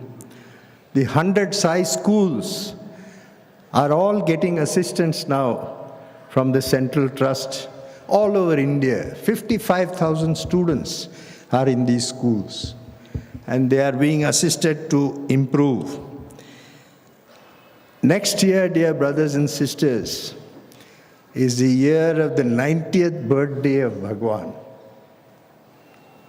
It is going to be a glorious year. There will be many, many activities, many programs at Prashanti Nilayam, and all of us have our role to play in these celebrations of Bhagawan. The Sai organization, Sathya Sai Seva organization, is launching 3 main initiatives, apart from other activities, which is diverse activities which have expanded so much in the last 10 years by Bhagawan's grace. The 3 national initiatives will be in connection with our SSS VIP villages. One will be on improvement of national nutrition. Today we know that more than 40% of the children in India are malnourished. So we are now wanting to do something in the SSS VIP villages to look after pregnant mothers and young children by giving them nutritional supplements and carefully monitoring their progress and their improvement of health. The second one is where the organization is now setting up disaster management training centers. When there are tsunamis, whether there are floods, whether there are cyclones, fires, earthquakes. The Sathya Sai organization, Sevadal today, many of them have specialized training. And we are now wanting to train the villagers so that they will respond immediately to any disasters which occur in their areas. So there will be central training centers set up in many states, and all these SSS VIP villages will have a disaster management center fully staffed with the response team to go swing into action whenever there is any problems which occur. And the third one is the rural vocational training centers. See, Gurumurthy mentioned there are 7 crores of youth who are unemployed. And what is happening? Most of the young people from the villages are leaving the villages, going to the cities, and further aggravating the problems there. We want to encourage these youth by imparting to them skills so that they will remain in the villages and give service to the village which it needs. We'll train them as plumbers, electricians, carpenters, tractor mechanics, cell phone repairs, masons. And not only that, the organization proposes to assist them in small groups to set up their own businesses so that they will be able to function and earn their livelihood in the village. Today in so many villages when we go, we see only old men, women and children. The youth have all gone because there's no livelihood. That we will, with Bhagavan's guidance and blessings, contribute our little part to reverse that situation. The Central Trust, as you know, since last 3 years, has been bringing out an annual report. Very few public charitable trusts in India bring out annual reports. We felt that Bhagavan would have liked us to be transparent so that nobody can suspect there is some secret. There is no secret. So all details of the finances of the trust, Its activities are being published in these annual reports. And this year also, on the 23rd of November, the annual report of the trust will come out. As we said, it is the trustees or any individuals. None of us are important. Bhagawan is the only one who is important. Bhagawan's institutions are important. And it is our duty to introduce proper systems and governance so that, we become systems dependent rather than individual dependent. The Aradhana Mahotsavam is a day of rededication. Rededication to Bhagavan, rededication to Sanatana Dharma, rededication to that universal self, rededication to our Bharat Mata.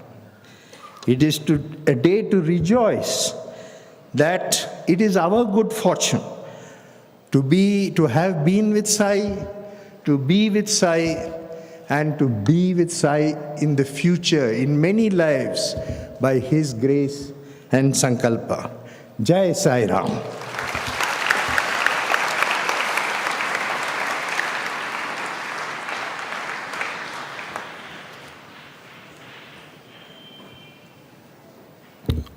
We now pray to Bhagawan to bless all of us with this divine message. Sai Ram. స్వరూపులారా, Embodiments of love. మన సుఖ దుఃఖములు రెండు కూడాను మనం కల్పించుకున్నవే కానీ భగవంతుడు ప్రసాదించినవి కాదు. Pain and pleasure are of our own making, nothing to do with the divine. ఇది రెండింటిని మనమే కల్పించుకొని రెండింటి ద్వారా మనమే బాధపడుతున్నాము. The pain and pleasure are of our own making and we experience both. ఎవరు మనకు బాధను అందించేటువంటి వారు ఈ జగత్తులో కానరారు. In this world there are none to give you any pain. ఈ బాధను కల్పించేటువంటి వారు కూడా ఎక్కడ కానరారు. There are none who are put to such kind of suffering. ఇవి రెండు కూడా నీవే కల్పించుకుంటున్నావు. Both of them are of your own making. ఇవి రెండు కూడా నీకు బ్రహ్మనే. That's your imagination. ఆ బ్రహ్మ తన యందు ఉండినంత వరకును సత్యమైనటువంటి బ్రహ్మ మనకు తెలియదు. So long this illusion is there, you cannot know the truth. కనుక ఈ బ్రహ్మను మనం వదులుకోవాలి. So we must shed this imagination. సుఖ దుఃఖములు రెండు కూడాను బ్రహ్మలే కానీ మరొకటి కావు. The pain and pleasure are equally fleeting, imaginary.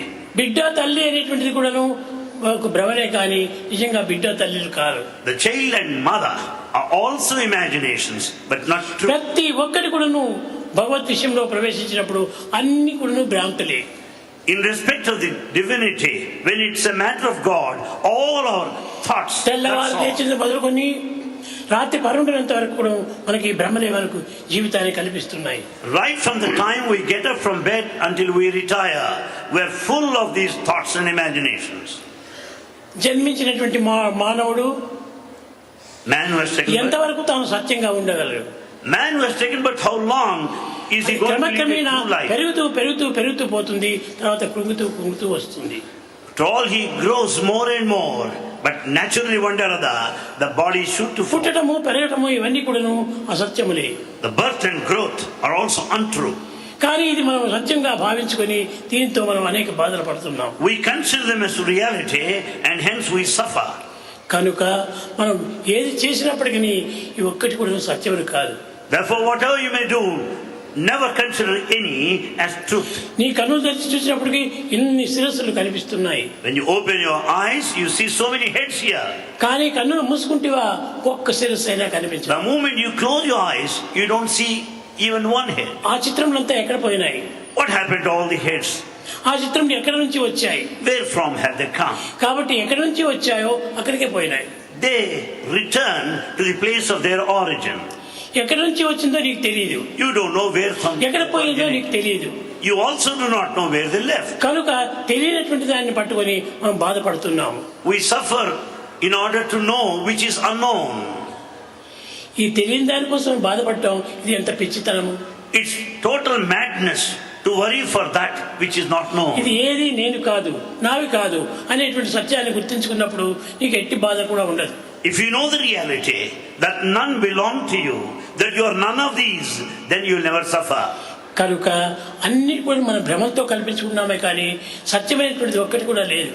Therefore, everything is illusion of our own making. Nothing is total truth. ప్రేమ స్వరూపులారా, Embodiments of love. ఈ ప్రేమ అనేటువంటిది ఒక్కటే మాత్రము మన వెంట జంట ఇంట ఉంటుండదు. It is only the love that is with you, in you, above you, below you, around you. ఈ ప్రేమ అనేటువంటిది లేకపోతే మానవుడే లేడు. Without love, man cannot live. కనుకనే ప్రేమ అనేటువంటిది మనకు నిజమైన ప్రాణం. Therefore, love is life. ఆ ప్రేమనే మనకు light. This love is light. Love is light. Love is light. ఆ లైట్ను మనం పెట్టుకుంటే ఈ అజ్ఞానం అనే చీకటే మనకు గోచరం కాదు. When we have this light of love, the darkness, ignorance would be dispelled. దీనిని పురస్కరించుకుని పునరపి జననం పునరపి మరణం. Basing on this, it's only said repeated life cycle. ఏది of birth, కనిపించలేదో birth and అది death. కనిపించకుండా పోతుండాలి. So what that you see, you do not see later. కనిపించకుండా ఏది పోయినదో అది తిరిగి వచ్చి కనిపిస్తూనే ఉండాలి. The non-apparent becomes apparent or conspicuous ఇవి రెండు subsequently. కూడాను ఆ వస్తువు యొక్క పరిణామాలు కాదు. Nothing to do with the changes in the material. వస్తువుల యొక్క దీనిపైన ఉన్నటువంటి మానవుని యొక్క ప్రభావమే. It is only human relations with the material objects that would make him కనుక feel so. మానవుడు ఇట్టి ప్రభావానికి గురి అయిపోయి ప్రమాదం కల్పించుకుంటున్నాడు. Man is subjected to effects of such imaginations relating to the objective world, and so he suffers. ప్రేమ స్వరూపులారా, Embodiments of love. ప్రేమ ఎప్పటికీ చావనటువంటిది. Love is immortal, deathless. అది ఎప్పటికీ చావనటువంటి ప్రేమనే మనకు నిజమైనటువంటి ప్రేమ. That immortal love is true love. వచ్చి పోయేటువంటి ప్రేమ ప్రేమనే కాదు. That which comes and goes is not true love. ఈ దేహం పెరుగుతూ ఉండాలి, ఈ దేహం తరుగుతూ ఉండాలి. The body grows and also decays. ఈ పెరిగి తరిగేటువంటి యొక్క దేహం యొక్క తత్వం నీవు సత్యమని భావిస్తున్నావు. How do you consider this true? Where there's birth, growth and ఇది death? కాదు. ఈ సర్వ భ్రాంతులకు ఈ దేహమే మూల కారణం. For all these imaginations, the body is the main cause. కనుక ఈ బాడీ అభిమానమును క్రమక్రమేణా తగ్గించుకోండి. Therefore, you have to reduce this body attachment day by day. ఈ తగ్గించుకోవటమే చాలా ప్రధానమైనటువంటి యొక్క తత్వం. This is most essential. ఇది నీ యొక్క తెలియని సాధనం. This is the true spiritual practice. సాధనగా జపము, తపము, యోగము, ధ్యానము ఇవి చేసి కాదు వచ్చేది. The spiritual practice does not mean worship, meditation, penance and so on. నేను దేనిని భావిస్తున్నానో, ఏది సత్యం అనుకుంటున్నానో ఆ సత్యాన్ని నువ్వు వదలాలి. That what you consider true, it must be given up. అది వదలటం చాలా సులభమైనటువంటిది. It's quite easy to give up this false కానీ ఎందుకు identification. ఇంత బాధపడుతున్నారో నాకు అర్థం కావటం లేదు. But you do not know why you are suffering. ఉండినంత వరకు మనం ఆనందాన్ని అనిపిస్తున్నాము. We experience bliss so long we are in this body. కానీ ఆ దేహం నుంచి శ్వాస పోతే మనం ఏమాత్రము యోచించుకోకుండా బాధపడుతున్నాము. The moment it is gone, we suffer, we grieve. కనుకనే ఈ జనన మరణములకు మన భ్రాంతులే మూల కారణము. So for birth and death, it's only our thought. ఈ భ్రాంతిని మనం వదులుకోవడానికి ప్రయత్నించాలి. We should make every effort to give up such thoughts. దేహాభిమానములు కొంచెం వరకు తగ్గించుకోవాలి. We have to cut short our body identification. తగ్గించుకుంటూ రావడం చేతనే ఈ అభిమానం పూర్తి నశించుతుంది. As you make every attempt to reduce it day by day, it is quite అది possible. నీ నిజమైన సాధన. That is the true spiritual practice. ఈ సాధన అంటే ఏమిటి? What is spiritual practice? ఉన్నదాన్ని పోగొట్టుకోవటం సాధన అనుకుంటున్నారా? Do you mean to say that spiritual practice is the one to lose what we have? కాదు. No. పోయినదాన్ని నాదనుకుంటున్నావా? అది కాదు. Do you have a claim on that which is lost? No. ఉన్నది కానీ పోయినది కానీ రెండు కూడా నీది కాదు. That which exists, that which is non-existent, do not belong to you either. కలలో కనిపించినటువంటి స్వప్నములనే They are like dreams. ఆ భ్రాంతుడు నిన్ను తప్పింపు చేస్తున్నది. And it's only dream experiences that would confuse you. అన్నింటికి మూల కారణం ఒక్కటే. For all this, there's only one main cause. చూడండి, ఇప్పుడే వచ్చినాయి ఎన్ని బల్బులు కనిపిస్తున్నాయి. You find so many bulbs illuminating. ఇవి ఎంచుకోవడానికి పోతే చాలా ఉన్నాయి. You can count, there are many. ఇన్ని నంబర్స్ అయినటువంటి బల్బులు అన్నిటి ఎందుకు ఒక్కటే ఉన్నది ప్రధానం. There's only one current that flows in all these bulbs. ఆ కరెంట్ ఒక్కటే మాత్రమే సత్యమైనటువంటిది. That current is the principle of truth. ఈ రావటము పోవటం అంతా కూడాను మన భ్రాంతి యొక్క భ్రమనే. Therefore, the power supply and absence is only your thought. కనుక ప్రేమ స్వరూపులారా, ఈ Embodiments of- ప్రేమను మాత్రం అభివృద్ధి చేసుకోండి. Develop love more and more. ఎవరిని చూసినా ప్రేమించండి. Love everyone. నీకు ఎదురున్నటువంటి వాడు నీకు ద్వేషి కాదు. There's no person who hates you. నీకెవరు కూడా విరోధం కాదు. None are enemies in this నీకు world. అందరూ ప్రేమించుకోవలసిన వాడే. Therefore, all deserve your love. కనుక నువ్వు ద్వేషించినటువంటి వాడు నావాడు కాదనుకుంటున్నావు. You consider a person who hates you as your enemy. ప్రేమించిన వాడే నావాడు అనుకుంటున్నావు. You think that the person who loves you as your ఇది own. రెండు కూడా నీది కానే కాదు. In fact, both of them don't belong to you. మర్చిపోయినటువంటి భ్రాంతులే నీ యొక్క భ్రమలు. It is only the thoughts and the mind that brought the distinction. ఈనాడు భగవంతుని యొక్క తత్వాన్ని గుర్తించుకోవాలంటే ఎన్నో సాధనలు చేస్తున్నారు. Today, to know the divinity, people follow many spiritual disciplines. ఏమిటి ఈ సాధనలు? What are they? ఈ సాధన లోపల భగవంతుడు వస్తున్నాడా? Is it possible to experience him? ఈ సాధనతో భగవంతుడు పోతున్నాడా? Do you mean to say that he would leave if you don't pursue? భ్రాంతులే పోతున్నాయి, భ్రాంతులే వస్తున్నాయి. It is only the thoughts, imaginations that appear and vanish. కనుక ఈ భ్రాంతులను పోగొట్టుకోవడానికి తగిన ప్రయత్నం చేయి. We should make every effort to be free from the thought process. నేను నేను అనేటువంటి భ్రాంతిని నీవు వదులుకో. Give up this body identification mind. అప్పుడే నీకు ఈ భ్రాంతి పోతుంది. Then you will be free from the delusion. అప్పుడే నీకు ఎట్టి భ్రాంతి కూడా ఉండదు, నీకు భయభ్రాంతులు కూడా ఉండవు. Then you will never be affected by any sense of fear or delusion. కనుక మనం ఈనాడు మన సాధన చేయవలసింది ఏమిటి? What is that we should do ధ్యానంలో today? కూర్చోవటము, జపములు చేయటము, సాధనలు జరపటము ఇవి అనుకుంటున్నాం మనం. ఈ సాధనలు జపములు తపములు మన భ్రాంతి కోసమే చేస్తున్నాం, కానీ నిజమైన బ్రహ్మం కోసం కాదు. You think in the name of the spiritual discipline, you sit to meditate, you worship, you want to do penance, but that's all your own thought, your own mind. ఇవన్నీ కూడా నువ్వు వదిలిపెట్టు. Give up all these. నేనే దైవము, నేనే దైవము, నేనే దైవము. Strengthen the thought that I am God, I am God. I am God, I am God, I am God అని తలుచుకో, నీవే గాడ్ అయిపోతావు. Think repeatedly, I am God, I am God. This body only the వస్త్రము. This body is only the vesture, the dress. నేను ధరించినటువంటి యొక్క వస్త్రమే కానీ ఇది పుట్టినటువంటి వస్త్రం కాదు. Body is the dress you have put on. The dress has not taken any birth. ఈ దేహభ్రాంతిని పెంచుకొని పెంచుకొని పెంచుకొని దుఃఖం మరింత పెరిగిపోతున్నది. The suffering is more and more because of this body identification. ప్రేమ స్వరూపులారా, Embodiments of love. ముఖ్యంగా మీరు వెతకవలసింది నీ యందున్నటువంటి నిన్నే వెతకాలి. In fact, you have to search yourself within. నిన్ను నీవు వెతుక్కోవడమే ఇదే నిజమే సాక్షాత్కారం. The self-inquiry is the true manifestation. అది తెలుసుకుంటే ఇంకే బాధలు ఉండవు నీకు. The moment you know, you will not suffer any longer. కనుక మీరు ఏమాత్రం కూడా బాధపడుకోకుండా దైవ సాక్షాత్కారం కాలేదని మీరు వచించకండి. Never feel sad, never say that you have not experienced the manifestation of God. కనుక తానేందే ఉన్నాడు. God is in you. ఒకడు పుస్తకం చదువుతున్నాడు. One was found ఆ reading, చదువుతూ ఉన్నప్పుడు 10 రూపాయల నోటు ఆ పుస్తకంలో పెట్టాడు. and he kept a 10 rupee currency note in the book. కానీ మర్చిపోయినాడు. He has forgotten. మరి ఒకనాడు అందరినీ నువ్వు 10 రూపీస్ ఇస్తావా అని అడిగాడు. Having forgotten the lost note, and he has been thinking ఇస్తాను my of friend, 10 rupee note from somebody. ఇస్తాను కూర్చోమని చెప్పాడు. Some person said, yes, I'll give you, ఏమిటి be బుక్ seated. అని దాన్ని తీసుకొని చదువుతూ వచ్చాడు. And he was going through the book placed in front of him. ఆ బుక్ లోపలే 10 రూపీస్ నోట్ కనిపించింది. There he could notice the 10 rupee note. అప్పుడు అయ్యా, నా బుక్లో నేనే ఎప్పుడు పెట్టాను కానీ మర్చిపోయాను, నేను 10 రూపీస్ అడిగాను. Then the man replied, I kept 10 rupee note in this book long back. I have forgotten. And therefore I wanted 10 rupee కానీ note నీ from 10 you. రూపీస్ నాకు అక్కర్లేదు.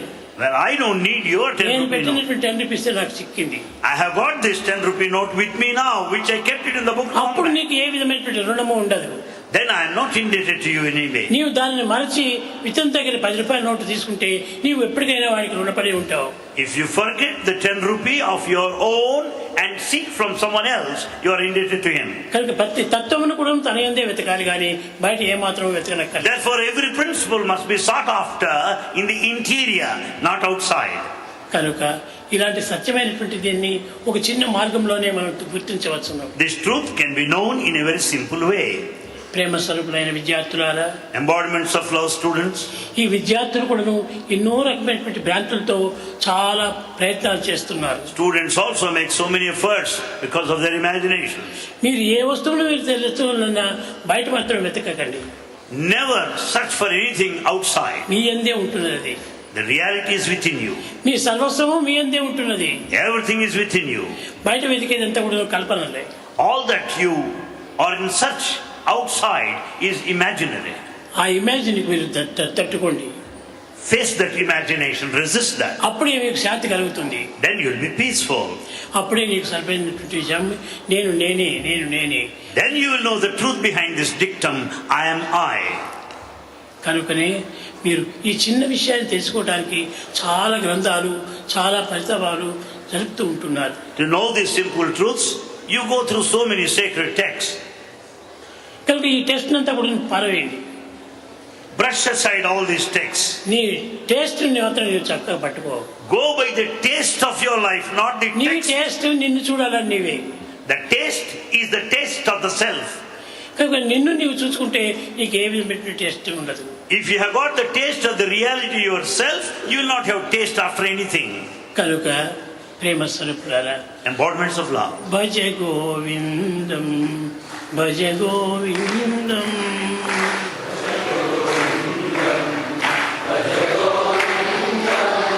భజ గోవిందం భజ గోవిందం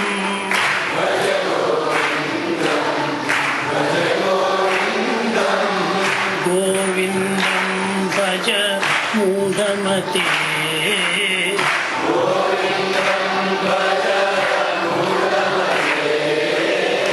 ఇహ సంస్కారే బహుదుస్తారే కృపయా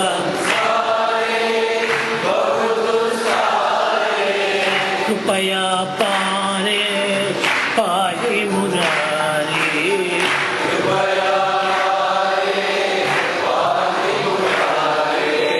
భజ గోవిందం భజ గోవిందం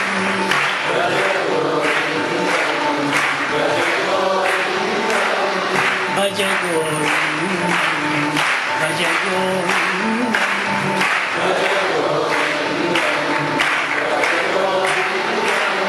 గోవిందం భజ మూఢమతే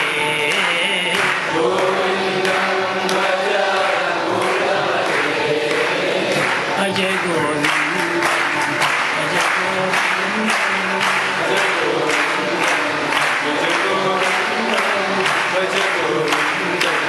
భజ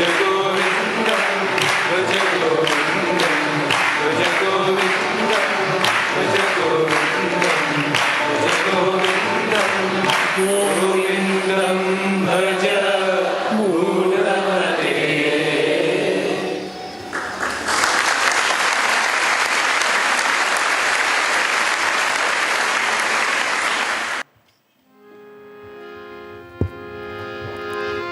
ब्रह्मांड नायका बाबा प्रतिपुरीश्वर बाबा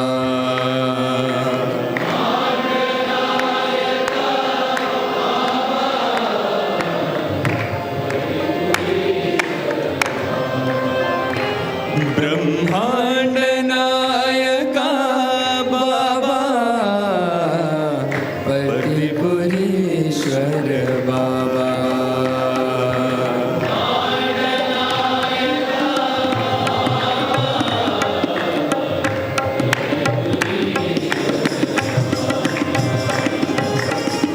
चांद और सूरज तुमने बनाए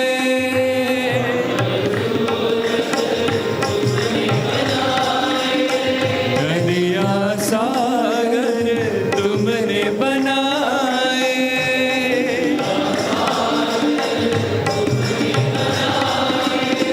नदियाँ सागर तुमने बनाए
नदिया सागर तुमने बनाए,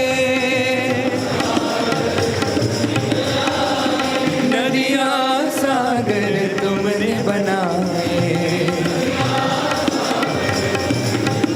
ब्रह्मांड नायका बाबा पतिपुरीश्वर बाबा,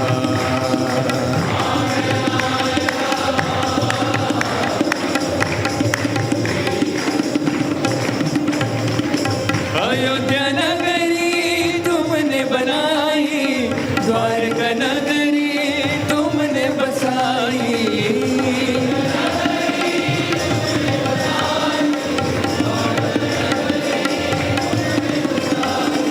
शिरडी परडी तुमने बनाई, शिरडी परडी तुमने बनाई, ब्रह्मांड नायका बाबा पतिपुरीश्वर बाबा, गोविंद बोलो गोपाल बोलो,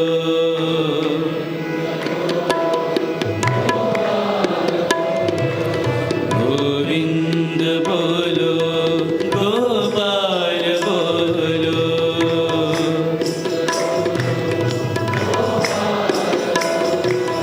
राम राम बोलो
करो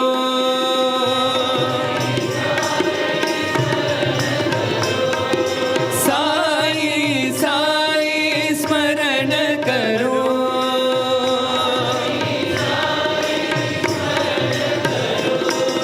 गुरु चरण कमल ध्यान करो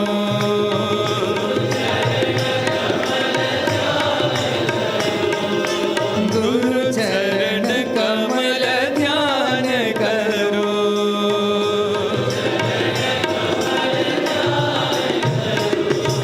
साई साई स्मरण करो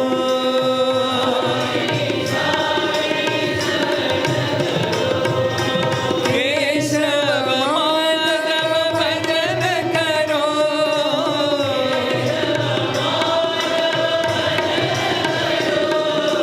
केशव माधव भजन करो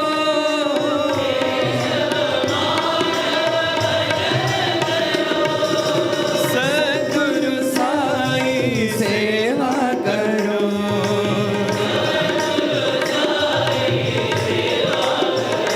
श्री सद्गुरु साई सेवा करो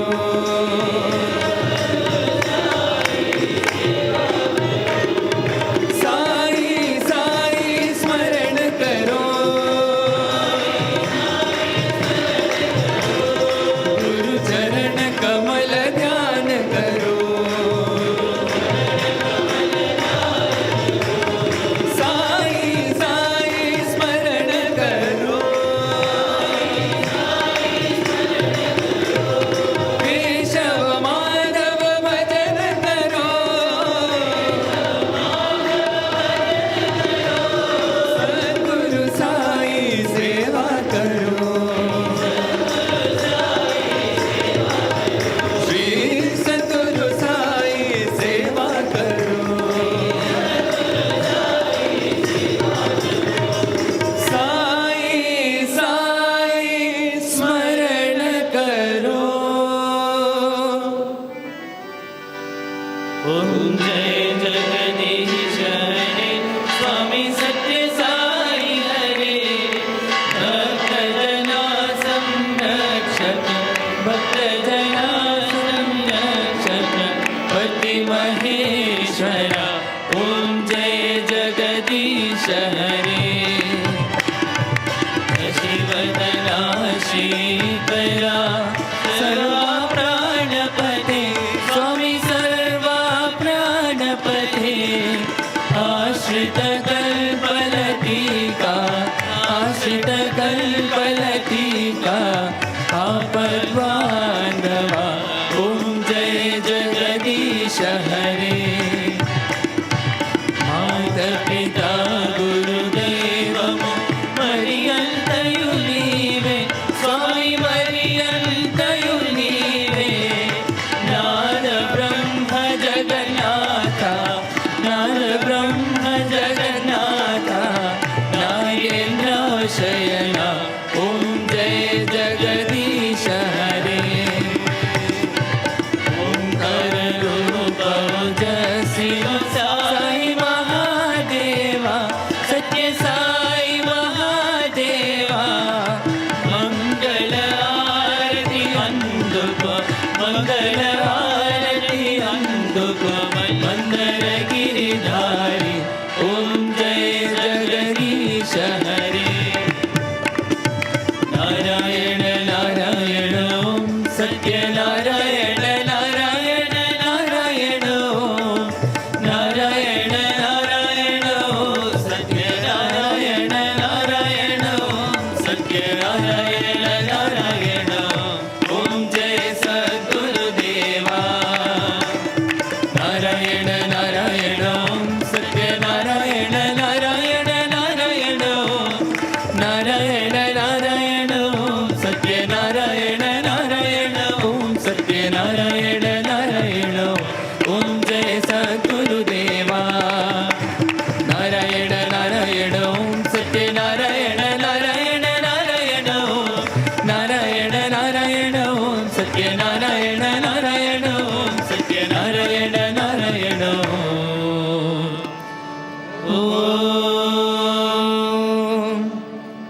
जय सद्गुरुदेवा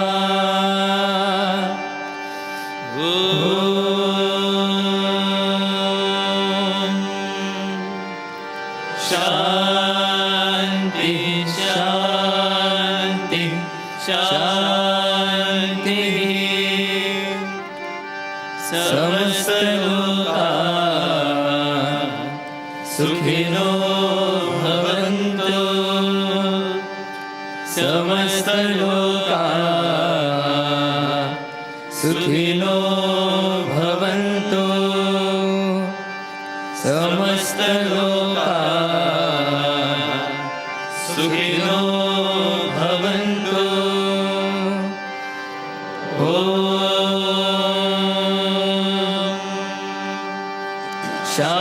शांति शांति शांति जय बोलो भगवान श्री सत्य साई बाबा जी की जय।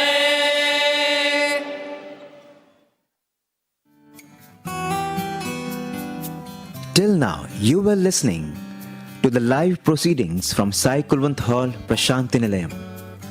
We now take you back to our regular program schedule.